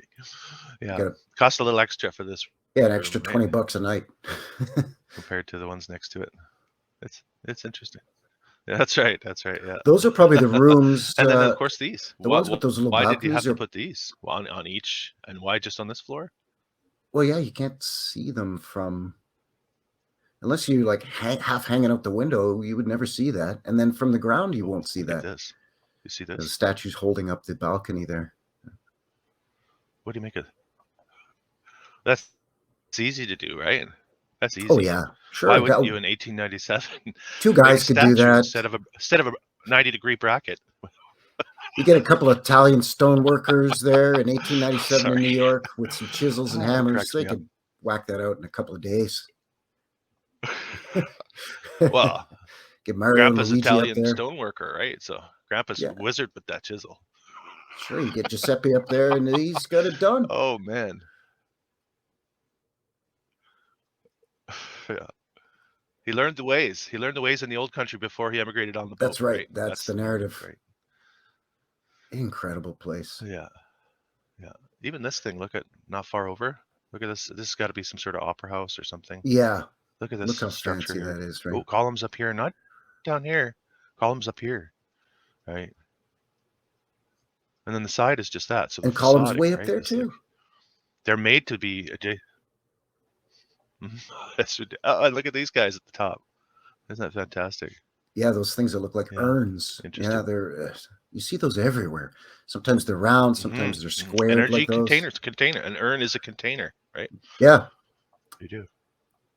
Yeah. Yeah, it's interesting. There's a portal in that building across the street too. All right. There's so many of these that could go. Like I'm just past the halfway mark on this. Wow. So there's so many in New York. I've been meaning to do a video on these old hotels of New York, but where do it take so long? Big, right? Massive. Huge. Or I'll cherry pick a couple. Just big. Yeah. Rounded corners. What's this? These ones are lost. So there's that building technique you were mentioning on that Some of other these are hotel. just lost to time. They're just like so vague and obscure.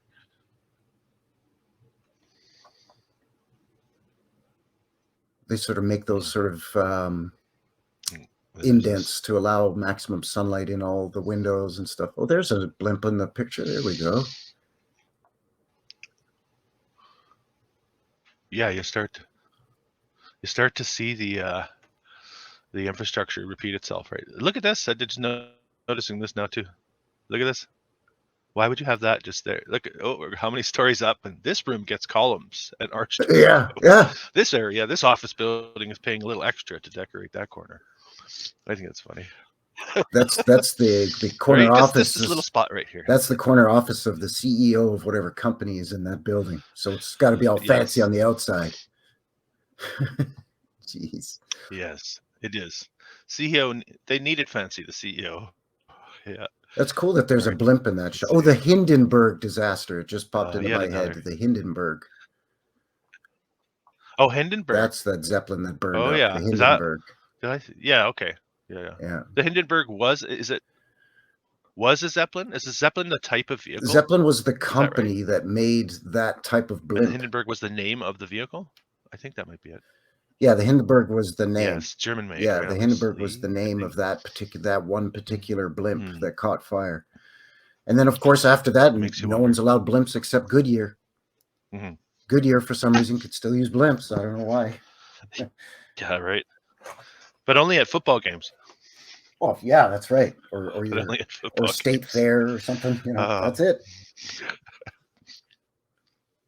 Yeah. Okay, I wanted to talk about something with you here this morning. I just recently came across. So if you're up for Yeah, sort of sure. segueing our conversation to that, that would be I'd be into that. Yeah, fire away. Okay. So I don't know if you saw. Um, did you see John Levi's latest? Yes, I did. He released one midweek. Yeah, It's this one here, and with all the structures in Antarctica. I found it interesting because what I'm finding, what I think, yeah, Antarctica, Yeah. right? Here, I got it going here.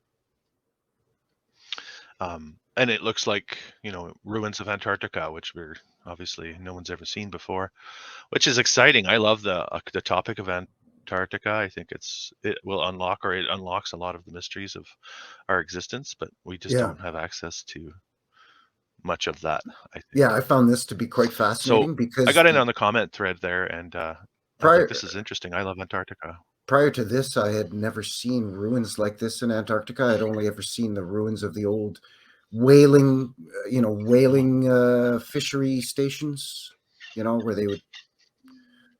they'd process Uh-huh. after they'd go out hunting whales and harpooning whales and stuff. But I mean, this is Yeah. like columns and stone and stuff. Yeah. Those other whaling villages that were abandoned were all Uh-huh. wooden structures, right? So Yeah. nothing like So this. yeah. Yeah.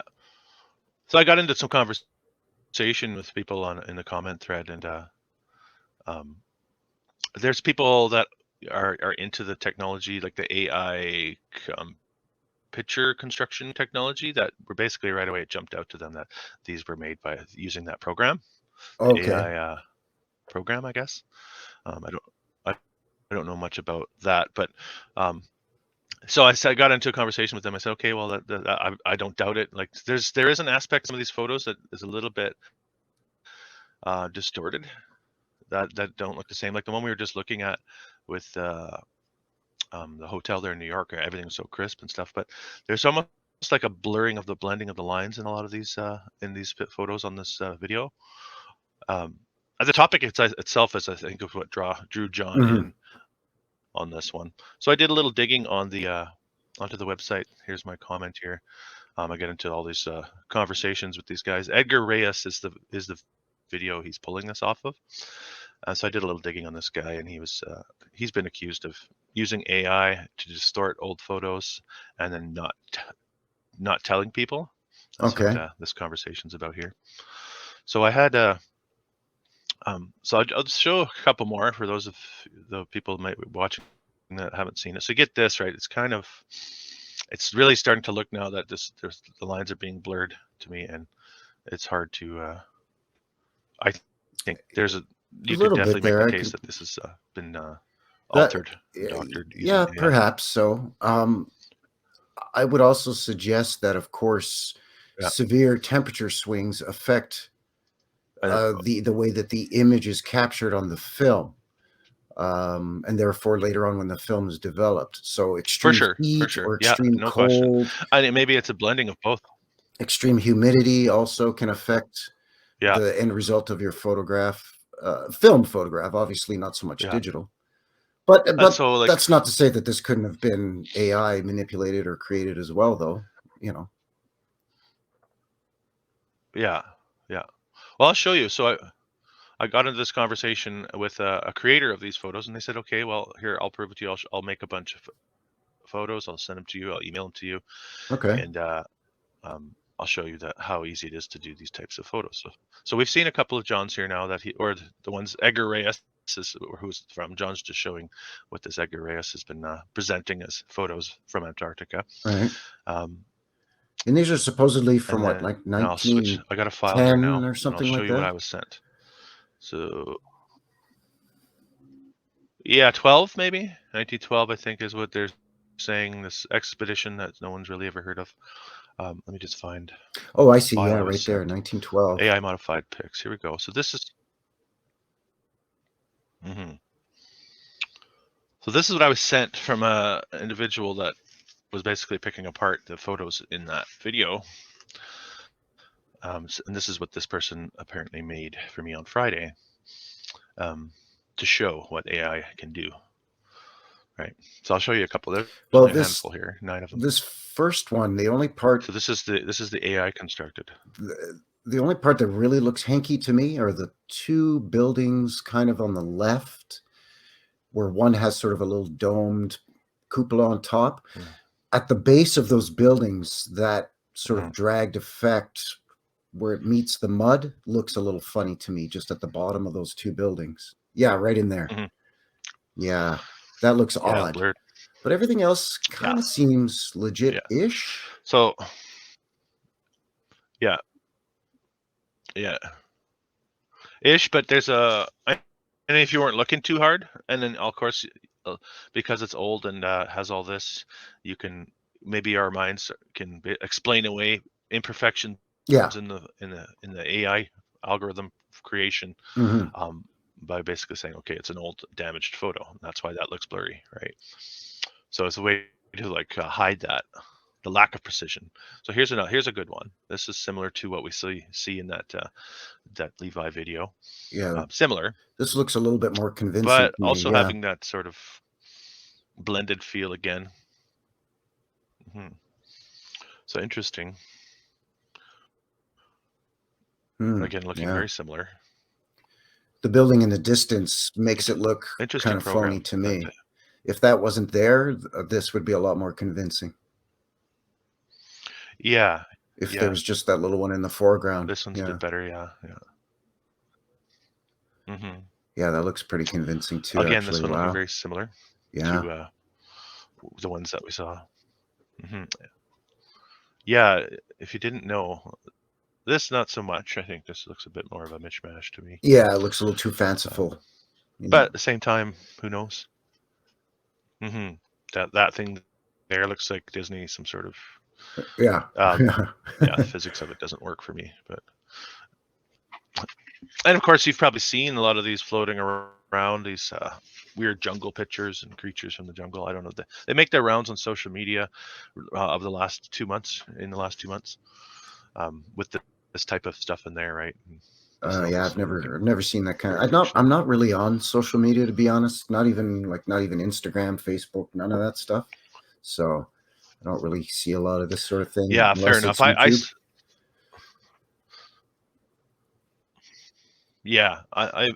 seen it. I'm on all sorts of Twitter and all that stuff, and the little TikTok videos make their rounds on Twitter, and I've seen it make the rounds. People have all these pictures, these distorted photos of creatures from the jungle and lost expedition type of stuff. Yeah. And I think it's just AI distorted videos. Anyway, or pictures, sorry. Here's another one. Again, this proportion doesn't look right. If this wasn't here, you might think, but maybe not. Like, so this person who made these for me, and I appreciate them doing that, is just trying to illustrate how easy it is to yeah. Oh yeah, for sure. I mean, again, this last one, if it wasn't for that big statue or whatever that is, it would be a lot more convincing. But you can definitely see the similarities between the two sets of photographs, the AI created and the ones that John's presenting through his research. And then the broken edge on the side. The facial distortions are a big one. You can see this looking like cartoonish, right? A little, yeah, it looks a little odd. If you can see that, but looking like stretched, this face looking pulled down.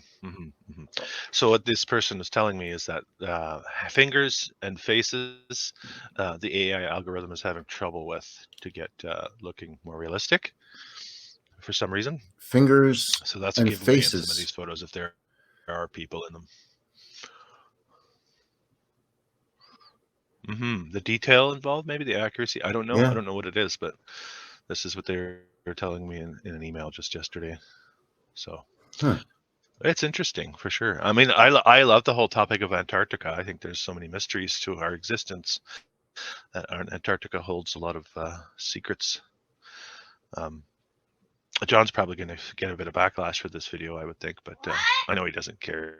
He's just sharing what he finds. I'm cool with that too. After all these years, I'm sure John's used to the slings and arrows, and it always comes in ebbs and flows, right? He may have months where he's not hearing a peep, and then there'll be a couple of months where people are just busting his balls about something. Yeah. It's just the way it goes, right? Yeah. Yeah.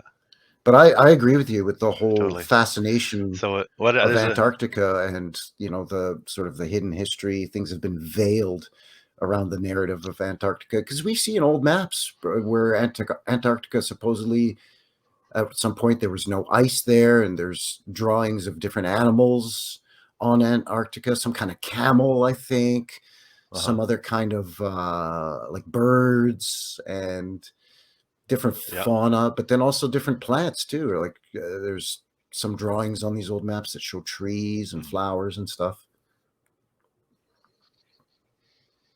So whether these photos are legitimate or not doesn't take away from some of the mystery that surrounds Antarctica. Absolutely.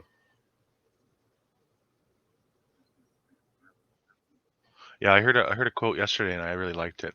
See if I can remember it properly. I would rather have questions that can't be answered than answers that can't be questioned. Yes. Yeah, I like that. Yeah, Yeah. I like that. Yeah. Right. Makes sense, of course, right? That's So basically what that's we where I'm at. Like, that's basically what we face every yeah, day in this community, like, right? When we're trying to uncover, some semblance of logic and truth to what's well, you been going on. definitely you thicken your skin to criticism and insults. That's for sure. Like you have to. Like, 'cause you have to be able to take it. That's for sure. I like to dish it out as well on my comment threads. I like to poke at people that want to poke at me. I just have that instinct in me.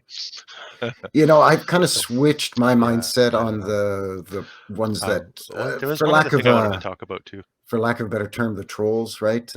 I used to try to double down on my explanation as to Yeah. why was thinking the way I was thinking, and that doesn't work, right? That just evokes more vitriol, shall we say? But so Sure. instead, what I started doing was just kind of, like you said, poking back, messing Mm. with them a little bit, and that seems to get rid of them a lot more than Mm-hmm. trying to Mm-hmm. reiterate your viewpoint. Or like Socratic. I use the Socratic method where I just ask questions Yeah, back, yeah, right? yeah. What do you think of this? How, that type of thing. And it's not trying to explain anything, but it's just pulling more questions out of Santa's sack. That's Here's right. some more Yeah. questions for you. While you're here questioning my video, why don't you question this, and this, right? Yeah. Since how we're on the So, roll with questions, let me ask you a couple. Yeah. um, Yeah. one other thing I wanted to show you. Yeah, since you're here, and thanks for coming. I always thank them when I get the trollish comments. Thanks for coming. Thanks for being here. Appreciate you watching my video. Um, you know, because it's true. Even you don't have to agree with what I'm saying, but if you took the time to watch it, appreciate that, I guess, right? Yeah, sure. And So and we talk about that too all the time in this community. We don't want to be in an echo chamber where we get, confirmation bias all the yeah, time, you know, but if somebody comes at you with an opposing viewpoint and they no, do it respectfully, great. But if they come at you with, ad hominems and insults and no uh-huh, counterpoint or no counter argument, uh-huh. then I just tend to dismiss it. But if they come with Yeah, some legitimate, thoughtful questions or concerns about some of the information, then sure, I mean, I'll take that just as seriously as anybody else. Absolutely. if they're actually like legitimate digging, Yeah, for sure. yeah, and I mean that's part of what we're doing, right? So, um, okay, I want to segue to one more topic, if you don't mind. I'll have to get going within the next half hour or so. Yeah, no problem. Yeah, Kids are banging on the door here. yeah. The They're junior all waking up. explorers are wanting in on the Yeah. action. Okay, so just I think so. I need a few more mics, right? Yeah. Maybe Okay, Santa will bring so some for what I've been doing Christmas. just of late, the last few days, uh, Santa will bring some pictures of old buildings for Dad, is what they joke about. Yeah. That's good. Okay, so what I've been doing, so I like the the cataclysm catastrophe scenario. I know Michelle Gibson gets into it. Are you familiar with Michelle Gibson? Oh yeah, absolutely. Yeah, for sure. Yeah, I would think so. She's quite the researcher, and I subscribe to her. she gets into I've the been distorted subscribed to her for timeline. a She while. even gets in. Yeah,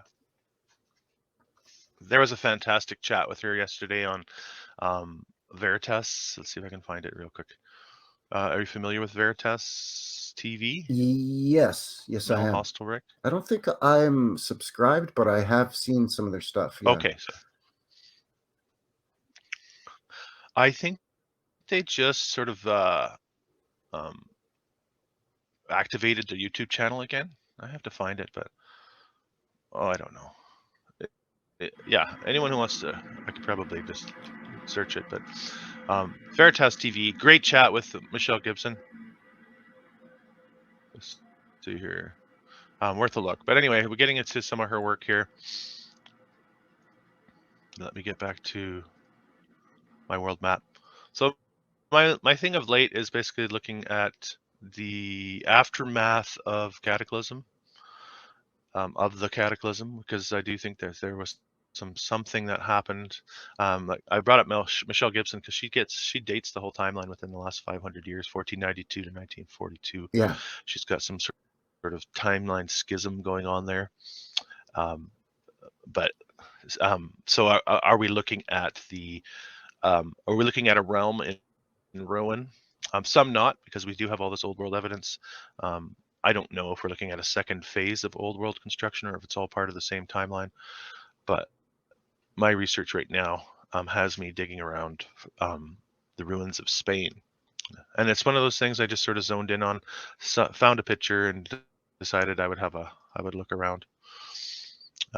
So what I've done is exactly what you're seeing now. I basically go around in Spain on this map, and then I'll just click in on all these types of areas here. As you get closer, the groupings of pictures become more defined, Mm-hmm. and you can actually click in on. I think it's pictures. It must be pictures that people upload. Anyway. It's not, for some reason they're not coming up. They usually have a little icon with a castle on it or something, and you can click in. So I'm just going to share some of the photos that I've found of Spain, and I want to get your input on what you're seeing here. We can kind of chime in on what we think is going on here, Yeah, because absolutely. I think there's some unexplained for sure. So even this one looking like something that's been charred with the dust all around it, I think. To me, it looks like Like sort all of of, this around here is almost like something like burnt. yeah, like in the center of the photo, it looks like there's maybe some kind of structure, and then all of the sloping around it appears to be either meltage or some kind of debris. This is the kind of stuff to me that I don't see around here where I live, but I certainly understand that it's in other Mm-hmm. parts of the realm. And to me, this looks like this sort of the direct energy melting type stuff that a lot of people in our community explore. And that you definitely Yeah, see, I mean, we all try to explain it. A lot of people try to explain it. like to me, it looks either Yeah, it's I'll been show you more. melted I'll show you more. Like or it's the um, debris that has crumbled around it, one or the other, right? mm-hmm. Yeah, like a debris, like a fallen down, but to the side of it. Yeah. Yeah. So this is just me scouring the Spanish countryside, and so you get this a lot too. And this is something I wanted to bring up: the contradiction in building materials, or the variety of building materials as it looks to our eye. Right? There'll be more better examples, but you get a lot of these roof structures, obviously in this area of the world, that sort of clay or terracotta tile roofs, Yep. and then a lot of these old ones, you get this like hodgepodge rock looking stuff. Here, let me get to a better Like, example. Here's a good yeah, like example. field stones that So are what just are we collected that looking are at of here? different sizes and This stuff. is easily recognizable as red brick. Absolutely. Yeah, I would Mm-hmm. agree. Why is this red brick? Right? Why is this red brick? And this is what we call fieldstone. How do you stack fieldstone like this? and in such a way like that's and then why is this like an after the fact repair, or is this or are we looking at some sort of effect that changes even these? Why are these in here? you know why are these it's not the same building. Are you just grabbing whatever rocks nearby to finish this wall, and then you have this perfect arch? I could sort of see So how are we looking, the my question I main. guess for you is, what do you think? Are we looking at Go ahead. Sorry. excuse me. Oh, well, are we looking at the result of some sort of cataclysm that actually changes the molecular structure of objects in our reality? Is this what's gone on here? Hmm. Or I don't know about that. you What, know, to be honest, I'm looking at I wanted to get this. your take I'm anyway. looking at this. Let's call it a wall or a structure. Well, this is one wall of a structure. It looks to me, obviously. So, I mean, I Mm-hmm. can definitely see how, Uh-huh. again, using their narrative and the timeline and all that, limited resources. I don't know where we are in Spain, but it could be just in the middle of nowhere. Uh-huh. So we don't have a brick Uh-huh. factory. So we're going to collect Most of them stones. are in here in this one, yeah. We're going to collect stones and we're going to build the structure out of stones.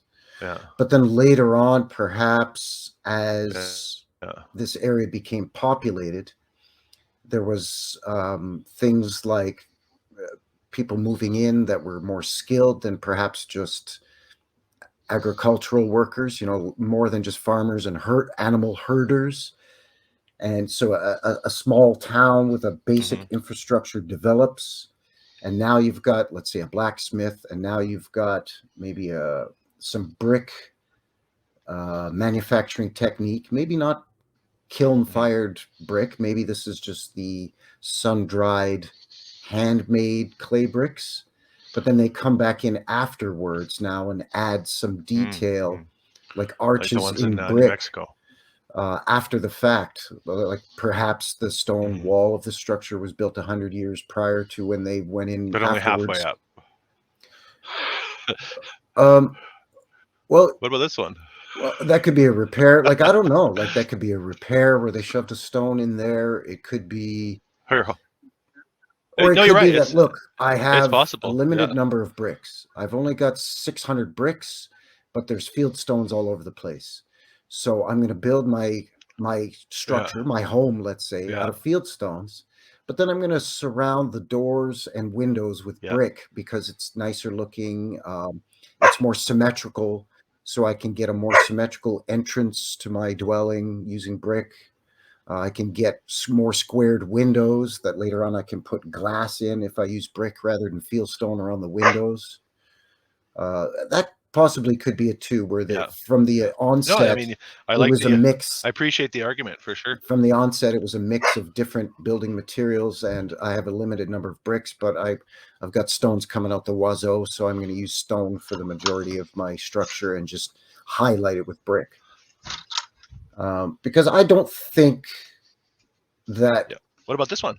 there's something that can turn a brick into a stone or a stone into a brick, unless you get into the whole we live in a Yeah. computer simulation argument where anything can be turned into anything. Well. Like in Guardians of the Galaxy, when the bullets Mm, from Peter Quill's mm-hmm. gun turn into bubbles because not Galactus, because what's his name turned them into bubbles. But I don't think there's any kind of Oh, Thanos. Thanos. Yeah. When Peter had to shoot his girlfriend there, and Thanos just Yeah. wanted to see if he would do it, but turned his bullets into, or his lasers into bubbles or whatever. But I don't think there's anything out there that can turn, Mm-hmm. like, Mm-hmm. change the molecular structure. I mean, alchemists have been trying to do it for hundreds and hundreds, if not thousands of years, change lead into gold and stuff. Perhaps they were able to, and that wisdom and knowledge has been Mm-hmm. lost to us. The ancient mystery schools and whatnot that Bill Cooper used to talk about. Mm-hmm. But Yeah, that's I, an interesting point. Yeah. I don't see how you can Interesting. aim something at a structure and turn all of the bricks into those rocks, except for the ones that form the arch around that doorway on that wall we Except a looked at. couple.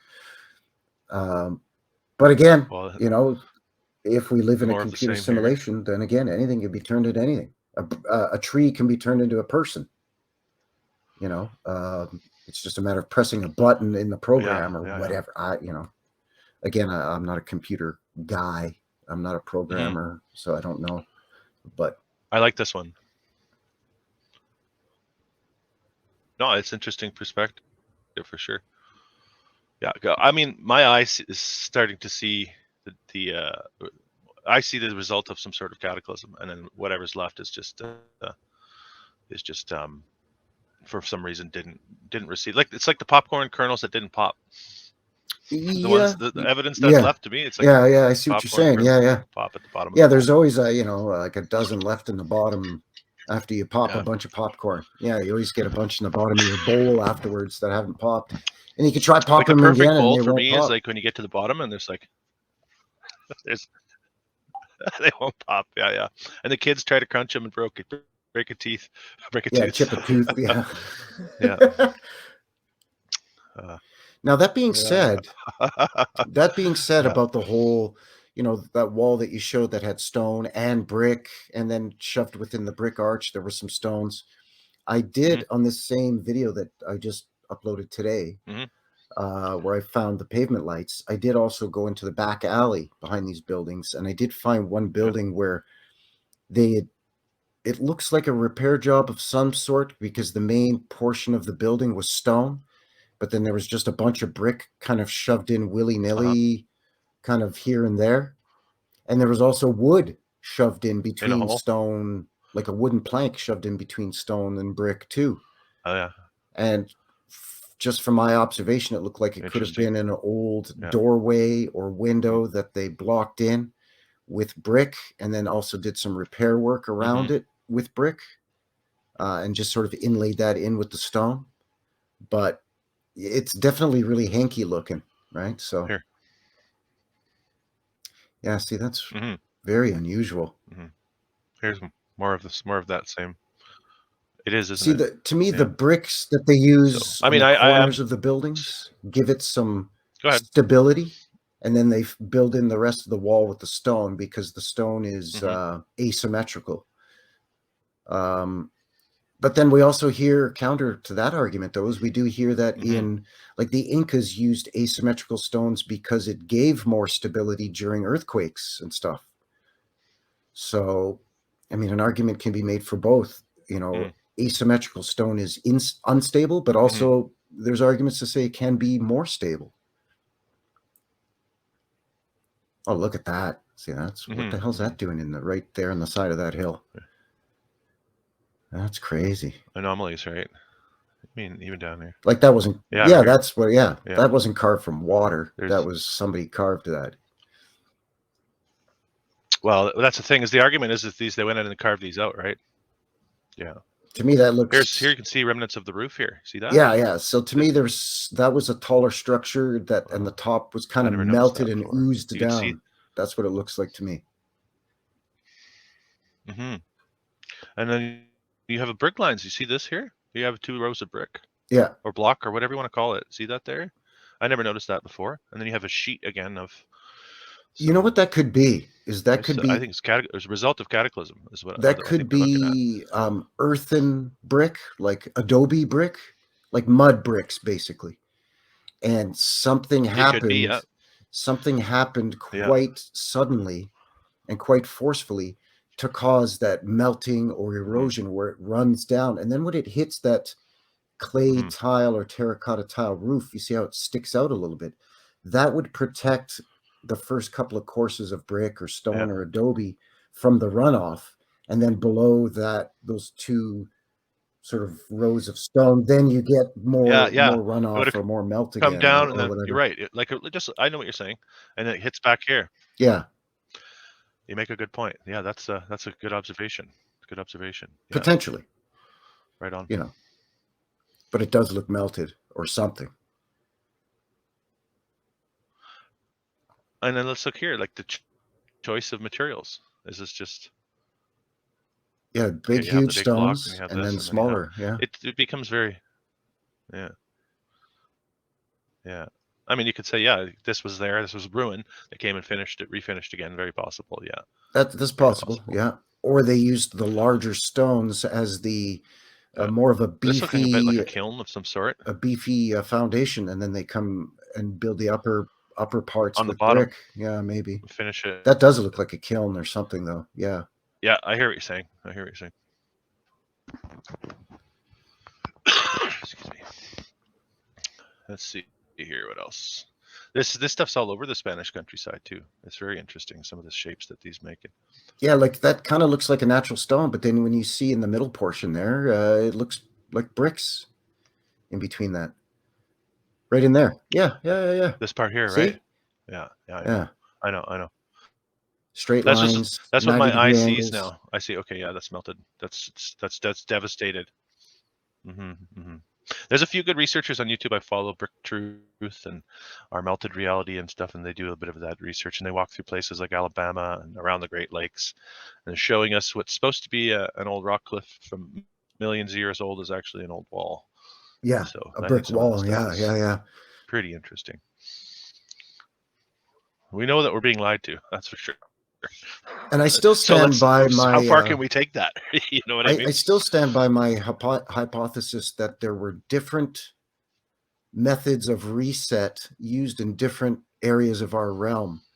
So, for example, here in Calgary, something was triggered to cause a mud flood, whereas in other parts of the realm, there wasn't a flood. It was a melting, some kind of energy or heat that scorched or melted. So I think depending where you are located geographically in the world I wonder, depends on what the method was. And also I think there were multiple resets. There wasn't just one big one. I think there were a few. That's something that gets sort of tossed around between researchers.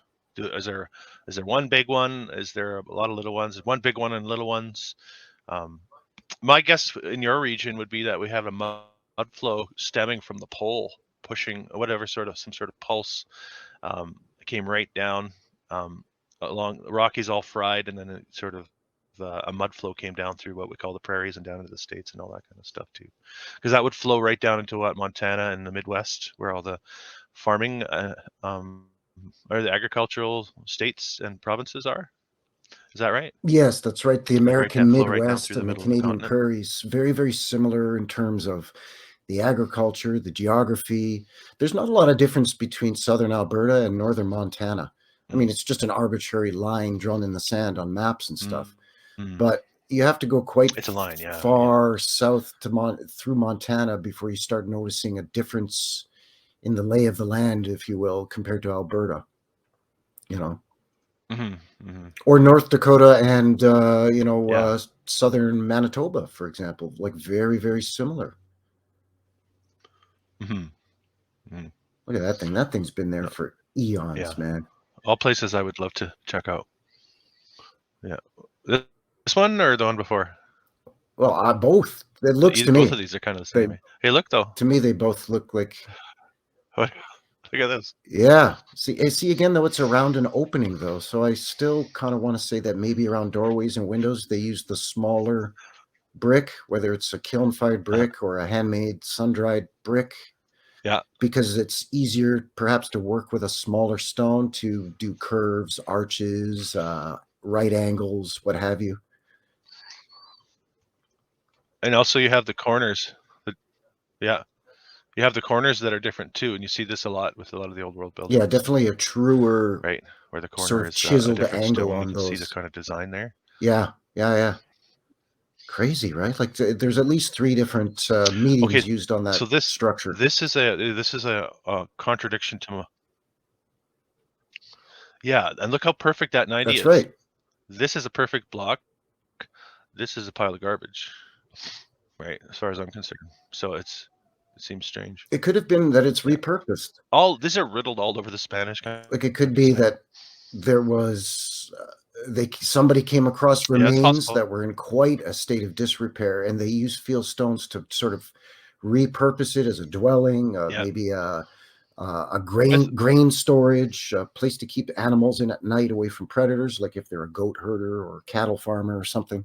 So they just kind of, I found 2 out of 4 walls kind of half standing on this thing, so I'm going to fill the rest in with some stones and rocks that I find, and quickly throw up a wooden roof on it just to make a kind of a slapped up structure out of what I've shelter. found. And then obviously over the generations, we come to where we are now, where we're living in founded buildings that have been repurposed. Oh, it's a church. Oh, it's a school. Oh, it's a courthouse. Yeah, sure. It's kind of the same old story that's been going on for eons, the repurposing of older, more ancient structures. But now the history of the past of those old Oh, you see structures is being similarities here hidden. too.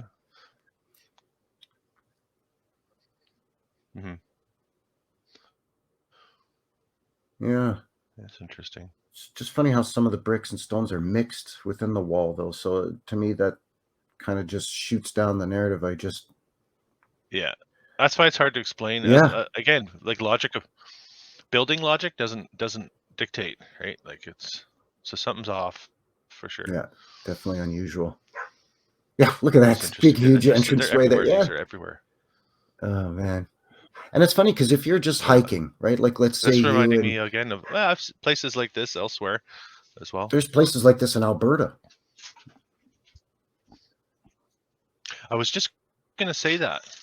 Yeah, like in and around Drumheller, we have Medicine Drumheller Hat, and all that type of stuff there too. Yeah, It has a dinosaur pick on there. Yeah, like what they call the Badlands here in Alberta, right? The high desert that supposedly was a huge inland lake or inland sea at one point, according to the narrative. But yeah, look at that. I mean, that's obviously a structure that's just had the shit beat out of it somehow by something. Wow. Yeah, it's not time, right? It's not time that did this. And it's like, 2 floors. I think that's how our narrative explains away. It's just, yeah. It's just really, really old. It's like, well, really, really old doesn't devastate material like this. And this is melted in the front. This has been fused. Yeah, that looks melted for sure. Yeah. Like it's, at least to me, yeah. Yeah, it's interesting. Sort of like candle wax, how it just sort of has that look. I mean, for lack of a better term. Yeah. Like the Indiana Jones and the Last Crusade when his face. Oh no, in the Raiders of the Lost Ark when they open the Ark, the guy's face melts. That's what came to mind. Yeah. I don't know if you remember that scene. I when do. They open the Ark. I do. Absolutely, I do. The face goes. Whoa. I was lucky enough to see that movie in the drive-in when I was a kid. My parents took us kids to see that at the drive-in when I was a kid. I was lucky. Oh wow. Love that. I love the indie movies. Well, 1, 2, and 3 I like. Wow, that's cool. They still have the drive-in in Calgary? Probably not anymore. Where was that? Actually, it was in Calgary. Yeah, we had 3 here in Calgary at one point, but now there's none left. The last one shut down, I think, in the early 90s because it was next to a small oil storage facility, and one of the storage tanks caught fire, and it obviously the burning oil caused problems with the soil, right? And it's now considered unsafe. The soil is toxic there, so they shut down that drive-in. Again, the old story of some fire or explosion ruining something good, Yeah. Speaking of, this is melty. That looks melty. Yeah, that looks melty. Right. Drip, drip. You know what causes me to think that it's melted rather than, the formation of stalagmites and stalactites is because it looks like how, let's say, the condensation on the side of a cold glass of water or a window, where it's a teardrop shaped. It's fatter on the bottom of the leaking downward, which leads me to believe that it's melted. So it's accumulated. Yeah, it's like as opposed to it being net skinnier on the bottom, which would be from erosion, because it would lose velocity, speed, and force as it's being pulled down towards the ground.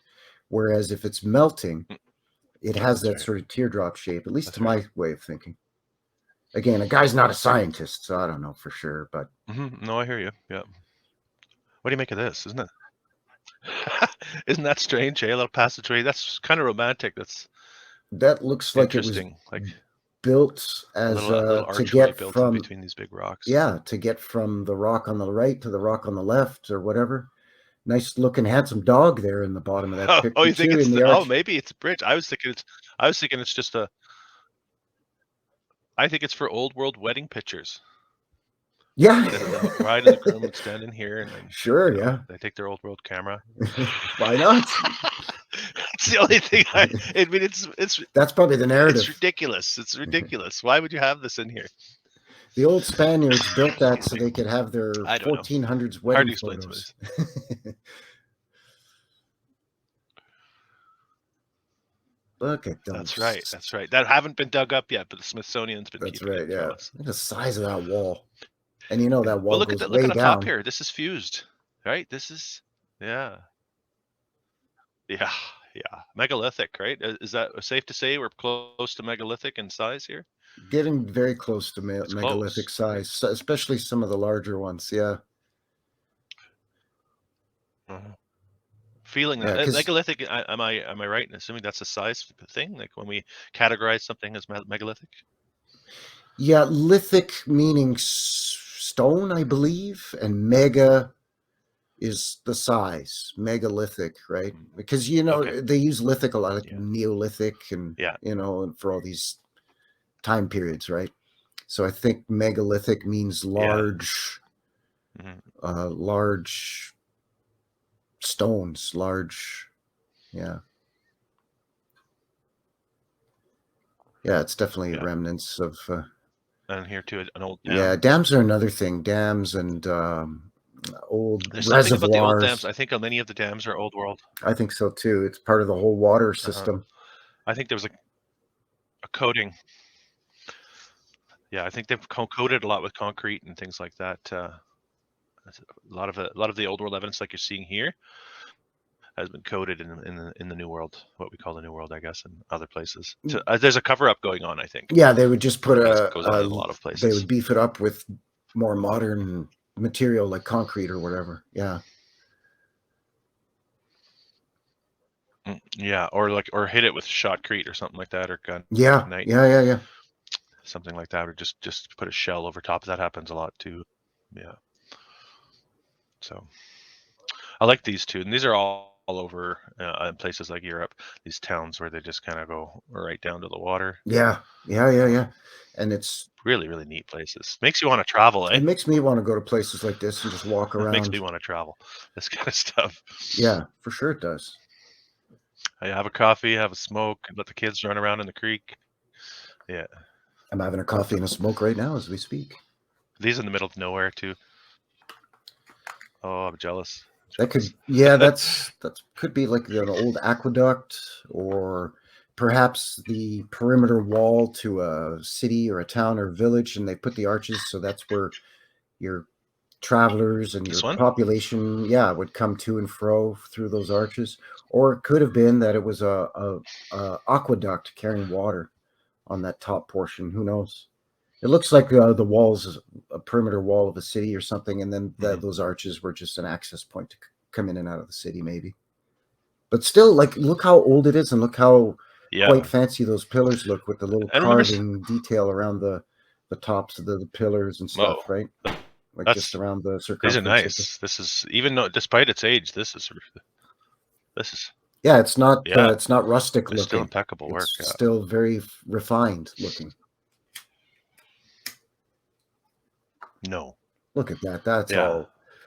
Here again, you have the whole melt narrative. That's been bombarded with something. I mean, to me, that looks melted. Turkey, places in Turkey that I've come across. Yeah. It's been devastated. I think cataclysm, right? But this not. Probably not as old. In my mind, it's got to be from the same time period. Why this, but not this? Maybe. So I'm thinking the stuff that's melted was from an earlier reset or cataclysm. And then that thing in the background that you were just looking at is probably also been damaged by some kind of reset, but of a more recent reset. And I also think that there are natural resets and man-made resets not to the same. I think at some point in our pasts, the ones who were calling the shots, but not to the same extent. I hear what you're saying. Yeah, figured out a way to trigger some kind of stuff. I think maybe, I don't know. Mm. Well, interesting you said about the Matrix or like the simulation earlier, right? Like, I know. Are you familiar with is it Jason from Archaics? Have you heard of that guy? Yeah, Archaics. I've seen him on He's Autodidactic and on he gets right Bernie's into channel the. there too. Mhm. Yeah. Yeah. So like the simulacrum, he calls it, and we're in a simulation, and I find it interesting. I mean, I haven't listened to his stuff in a little while now, but I find it interesting how he says like he's very well read into old books and history with his time in prison and all that type of stuff, Hmm. and he readily quotes all these things from all these books, like Herodotus from 3,000 years ago and blah blah blah, and in the same breath he'll tell you that it's very possible that all this is just a mathematical AI algorithm um, that's been implanted on our reality to give us a false sense of history, which is interesting, right? He's like, I'll still quote it and I'll still say Yeah. this happened, but it starts to read like a repetitive pattern after a while that feels more like a mathematical algorithm. Right. And you know what? So I think that's an interesting That might actually aspect also of lend saying. some credence and speak to the thing that I often, and I think you and I maybe have touched on this in the past too, where it seems like there's like a finite number of narratives, and they seem to rubber stamp. It's like they have 24 narratives about cities, buildings. Oh, this one's a church, and it was built by these guys, and then Yeah. those same guys happened to build, like that same architectural firm happened to build 50 other buildings across the United States or whatever, and they just kind of rubber stamp stuff. So it kind of lends itself to that too, where there's only so many pre-programmed predetermined outcomes in some kind of computer program or simulation that can be used in order to keep the thing running. Hmm. You know what I mean?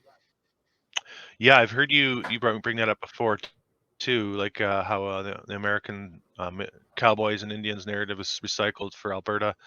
And what I'm seeing here as I look through Spain, I'm seeing that whole New Mexico region, the red area of the states being recycled, and they actually have some similar aspects to that here in Spain as well. So you see certain narratives sort of repeat themselves. Of course, you even see names of places repeat Yeah, themselves. yeah. Names I of think I looked up Springfield, yeah. How many Springfields Simpsons are there? Springfield. I do you know how many are in the states? Take a guess. Take a I'm guess. gonna say 18. I looked it up. It's not a bad shout. Not a bad shout. Double that. Really? Wow. 36, I think, is what I found, Wow. including counties, townships. 36 Springfields in the states. See, so it makes you wonder Yeah, my son really got a kick out of that. We looked it up. what's the It's like this significance is of ridiculous. Springfield, right? Like where does that Hey, come from, and why is there 36 I, rubber I did. stamped Yeah, Springfields, I you didn't know? think of that. I didn't even think of that part of it. That's interesting. Yeah, yeah, and of course that repeats itself. Each state seems to have one of these and one of those, and that's why I kind of zone in on the states. It's like a microcosm of the realm, really. Like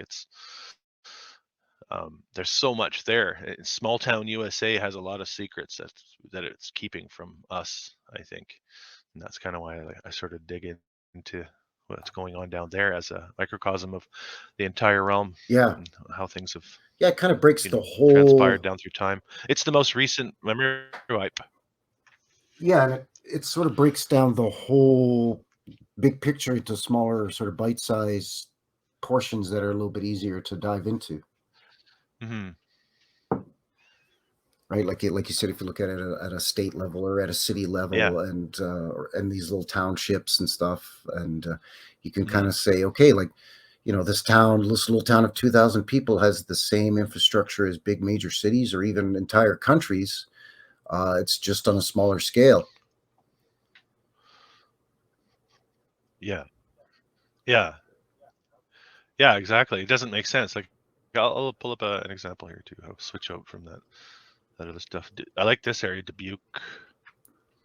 Places like so. This is here. We'll do one more. Roll through this quickly.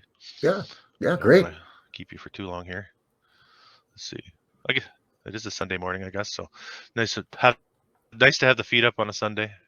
Absolutely. I'm off And for a it's couple weeks now. and like I said, it's freezing here today, and you were saying it's actually even colder where you are than where I am right now. So it's a good day to be It's inside and about the relax. same. It's close. Yeah. They say.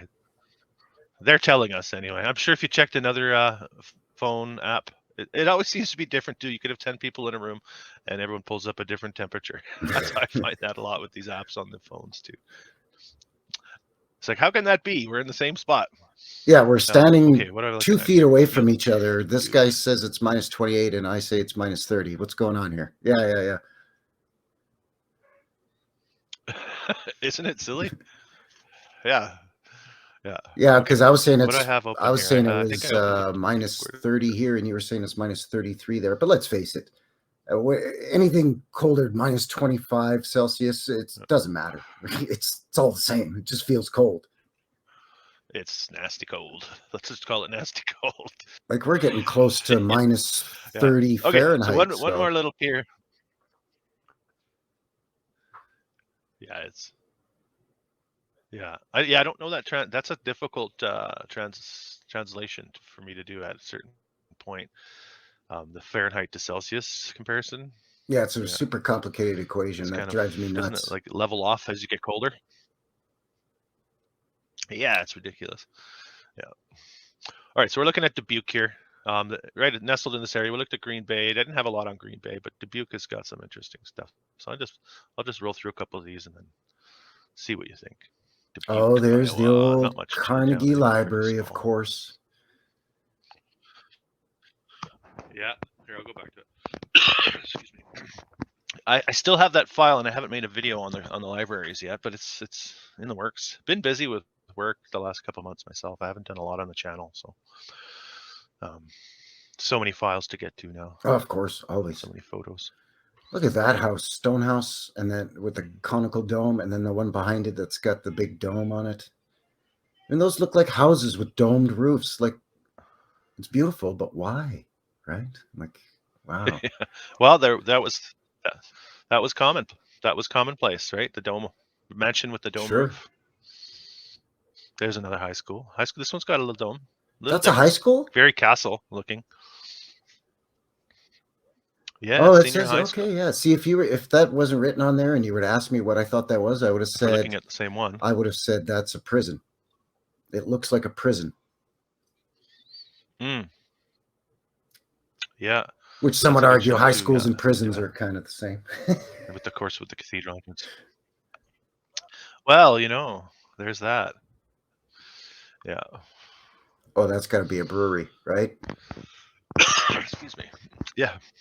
It has to be. We know. We don't even have to look it up. We know it's a brewery. That's obvious. I don't actually have what it is, but yeah. And this is something that's been destroyed. Julian Hotel. Destroyed. The remains of a hotel. Yikes. See, even this little hotel, it's got that nice conical dome on the top there. Beautiful, And it's just a little guy, but still, still making it like building this fancy. bump out here. If you were to design this building right now, why would you do this? If you're doing this nowadays, like it's the amount of work that goes into making this a part of the structure. It's a lot. Sure, it's a lot to take in, a lot to build, a lot of cost added to the build. Yeah, if you were to approach just for a little detail like that. If you were to approach a builder that's why we don't with do it. plans for this and say, okay, I want you to build me this hotel that looks like this. And he would say, yeah, I can do that. But are you sure? Yeah. Are you sure? Sure. Because that's going to cost you an extra sure you want this? couple of $100,000. Take us this much longer. And yeah, exactly. Exactly. Yeah. And they're going to have to call in some specialist finishers to get that done properly. That's right. Can't just use my regular guys because they don't have the skill set to do those curves that you need. Yep. Exactly. Yeah. Oh, there's an orphan home. Mm-hmm. Of course. Mm-hmm. I like the style. This is just the Dubuque Club. Just a club. Mudflooded, see this here? Yeah. It's got the phony foundation. Yeah, this would be a place for cigars, right? Coffee, cigars, maybe have a little chat about what business you're going to take over. Yeah, you sit around with your how's your son doing at college? you sit around with your barren buddies, smoking cigars and drinking brandy, and talking about how you're going to buy out some bankrupt business for pennies on the dollar. Notice the low windows are of different sizes because the street goes down on an angle. So you have the little itty bitty one, but then around the corner you have bigger windows. Yeah. So, okay, Mr. Builder, man, can you build me this building? Sure, but you're going to have 8 different size basement windows. So if one breaks, you're going to have them custom made every time. Yeah, that's fine. That's totally normal. That's true. Don't build consistent size windows for me at all to make it easier. It'll cost you a lot more. Or consistent foundation, street level, right? Yeah. You always bring it to grade. If on a build, you always bring the surrounding area to grade, to a specific grade, and you want it to be as level as possible. This is a weird one too. Julian Dubuque, the tomb of Julian Dubuque is nearby. Weird stories with a lot of these towns in the States. Just seems made up. Seems Disney to me. Yeah, that tower thing looked really Look at this, Look at the size of this brewery. Huge. Is this might be the one we were looking at? I can't tell. Maybe not, because we just had a street view. These things are massive. Full city block. That takes up an entire city block. Mm-hmm. Wow. Factories, breweries. Yeah, I know. And it never fails. All of these, they all have the basement. These are all excavated. All of these go down. Yeah. And up. There's that tower again. Just right up on that freaking hill. That's easy to build. Sure. Weird, similar to what we saw here. Just haul a bunch of stones up there and build your scaffolding up there. And, no problem. Bang that out in a weekend, me and my brother. We'll make it a tomb to the founder. YMCA. It's funny because I've actually been watching Simpsons a bit lately with my kids, and Go ahead. They're really poking. They are, yeah. Simpsons really pokes at the narrative. Small town USA really pokes at how stupid we are, or how basic the whole simulation is. To be honest with you, so it's interesting looking at it from that perspective. There's a lot of questions about the Simpsons, right, where they've seemed to have predicted stuff almost in some respects. It's very very odd. Absolutely, yeah. There's all sorts of stuff. Mm-hmm. Look at this one, Home for the Aged. Or aged. Yes, an old folks home. I'd say this is the home for the aged. Because if you're so old I don't know if you can... that you have to be put into a home, it's old, right? If you're so old that you have to be put into some kind of institution where they can look after you properly. This is the old folks home. Yeah, you're so old that you've lost your vision. You're half blind, but we're still going to make this fancy, beautifully, aesthetically pleasing building for all the residents inside that are in their 70s, 80s, and 90s that without their reading glasses on, I can't even see that. Interesting. You don't... That's right. They don't... you don't see a lot of these ones in the old narrative. Old folks' homes, basically, right? You don't see... So I thought that's interesting. Dubuque's had one of those. Here's a modern-day photo of Dubuque with... Look how old that is. Stones here, megalithic almost again there. Yeah, it almost looks like it's sagging from the weight of the modern old bridge railway on top of the older structure. Look at that. It does, yeah. Old world narrative with the steam trains and the rail system, right? So, well, look at that. Look at those. A decent picture of something. Bloody stones. These are huge. Yeah. Look at these things. Okay. And old, look, and old. Yeah, look how new. That looks like it's been there for a long time. Yeah, look how aged. Speaking of aged, look how aged that looks. Those stones. Yeah. Right. Yeah. Interesting. And of course, the banks. Oh, the home for young ladies. Home for young ladies, though. So we had the one for the aged. Now we have one for young ladies.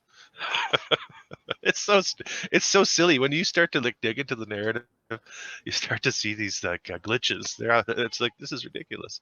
Well, it's such a vague term. For ladies. Well, what ladies? Single ladies, spinsters, young professional women that are moved into the city to find work. Like what? A home for ladies? What ladies? Like, you know what I mean? It doesn't say home for orphan women. One. It says, Not right now. you know, it's just very vague. Sorry, I got my little fella here. I'm okay, thank you. Yeah, no, it's no, I'm okay, thank you. Sorry. No problem. Of course. They're asking if I want a pancake. Who wouldn't want a pancake? Now I want pancakes. I don't. I didn't want one. Yeah.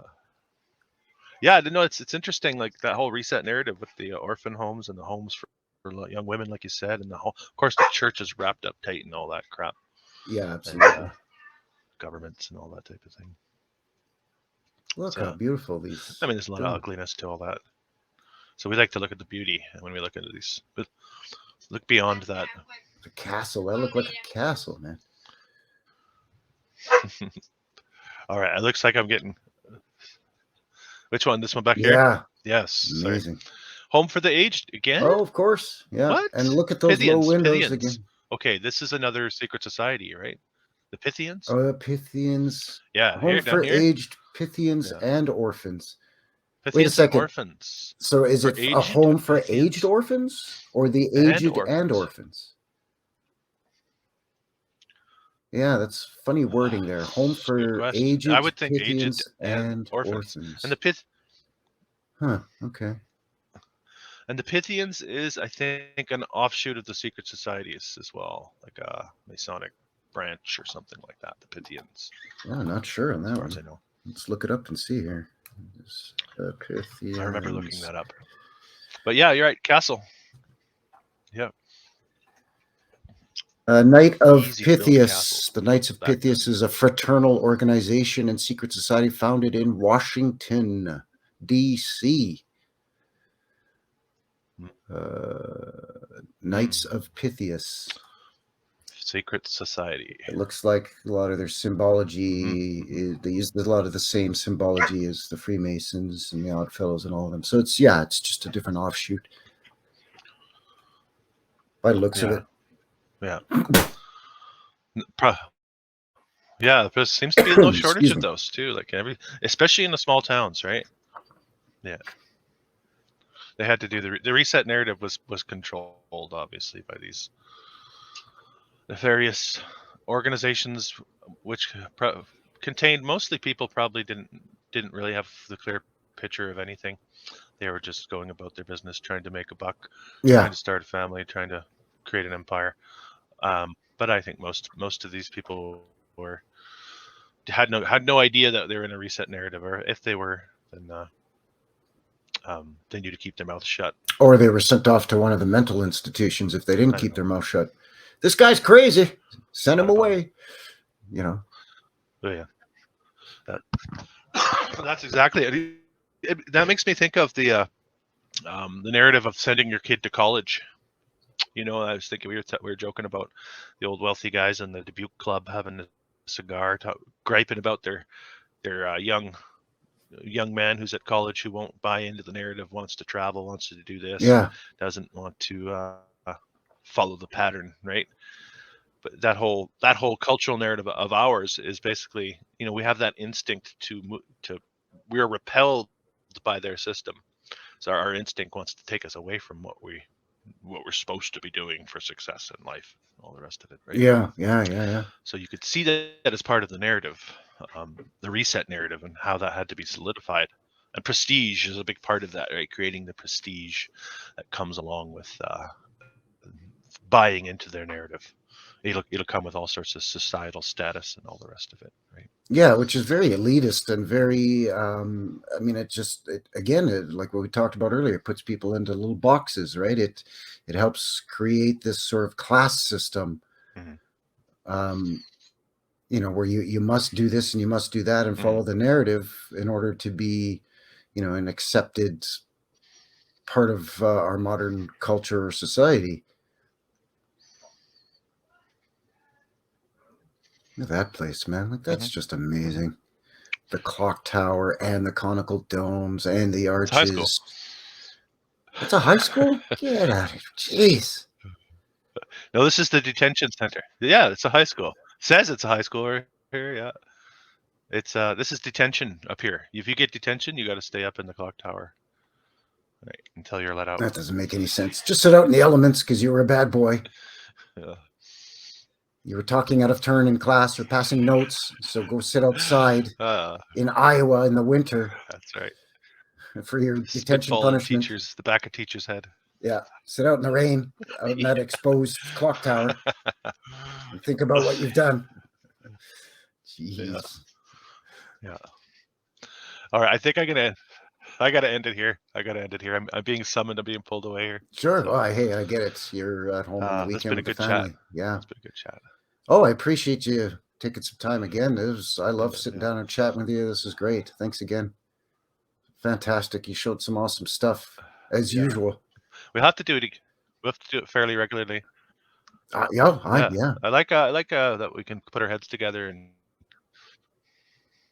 and scratch our heads and put our heads together, and I like that. It's fun. Yeah, it's kind of a good sort of a team up, tag team, collaborative look at all kinds of wacky photos and just trying to, bounce ideas off of each other and spitball stuff in real time. And I think that goes a long way to not only getting to know each other better and also for both of our viewers to know us better, but it also helps just to hammer out, like we kind of spitballed quite a few theories around today just to kind of figure out, what potentially could have happened and what the narrative to cover up what may have happened. Coming to very little conclusions, right? Well, yeah. I mean, it's, Yeah, we're not coming to conclusions. We don't know. Yeah, absolutely not. I've never said that I know. I've said I think, or what is it? Rather have, or I'm guessing that, this, that, and the other, but I've never, at least to my recollection, I've never said it myself in any of my content. One thing I know. I know for sure.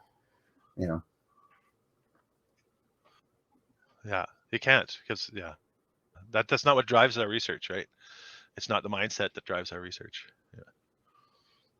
Yeah, and speaking again, getting back to the whole, I'd rather have Marty McFly Back to the Future thing, short of having a time machine without answers and answers without questions. Yeah, right. And short of having a time machine and going back to be able to answer some of those questions without those answers being questioned or challenged, I mean, you can't do that, obviously. So, I mean, the next best thing we can do is try to really scrutinize what we do have available to us in photos or what have you, as much as we possibly can, and get as many sets of eyes on it as we can. So, yeah, what you and I did here today with our little conversation is great. And, yeah, I definitely would love to keep doing this kind of thing for sure. Absolutely. Yeah. A couple months maybe and let some time go by and do it again. I'd love to. Sure. Absolutely. Absolutely. Yeah.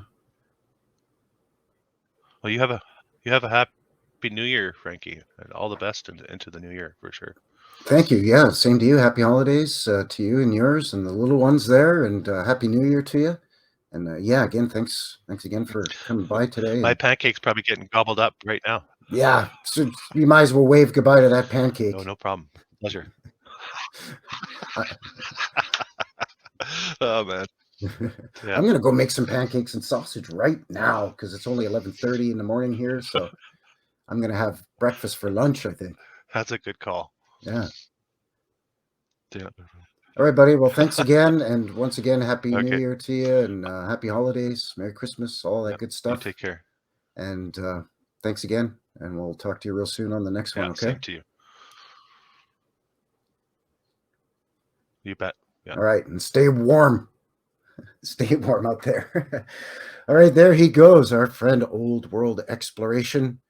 Really great to chat with him, as always. He's always brings a lot of interesting, thought-provoking material to the table, and exemplifies what these live streams that I do here on my channel are all about. Just a nice chill chat, sitting back, relaxing, maybe peeling back a few layers of the infinite onion to try to at least get on the path to figuring out what happened, and doing it in an interesting and kind of a fun, relaxed way. A little bit of humor in there, and course, I'm biased because he's a fellow Canadian. So yeah, there you go. There goes our friend Old World Exploration. And once again, all the links and everything for his channel will be down in the description box below. So with that said, I think that is going to seal the deal here today at New West Reset. Once again, my name is Frankie, and today we were chatting with Old World Exploration. So thanks to all of you for shooting in, joining both of us here today. Really appreciate it, as always. And, let me know what you think down in the comments below. If you're kind of watching this thing after the fact, if you could just kind of beep, boop, bop it down there for me, that'd be great.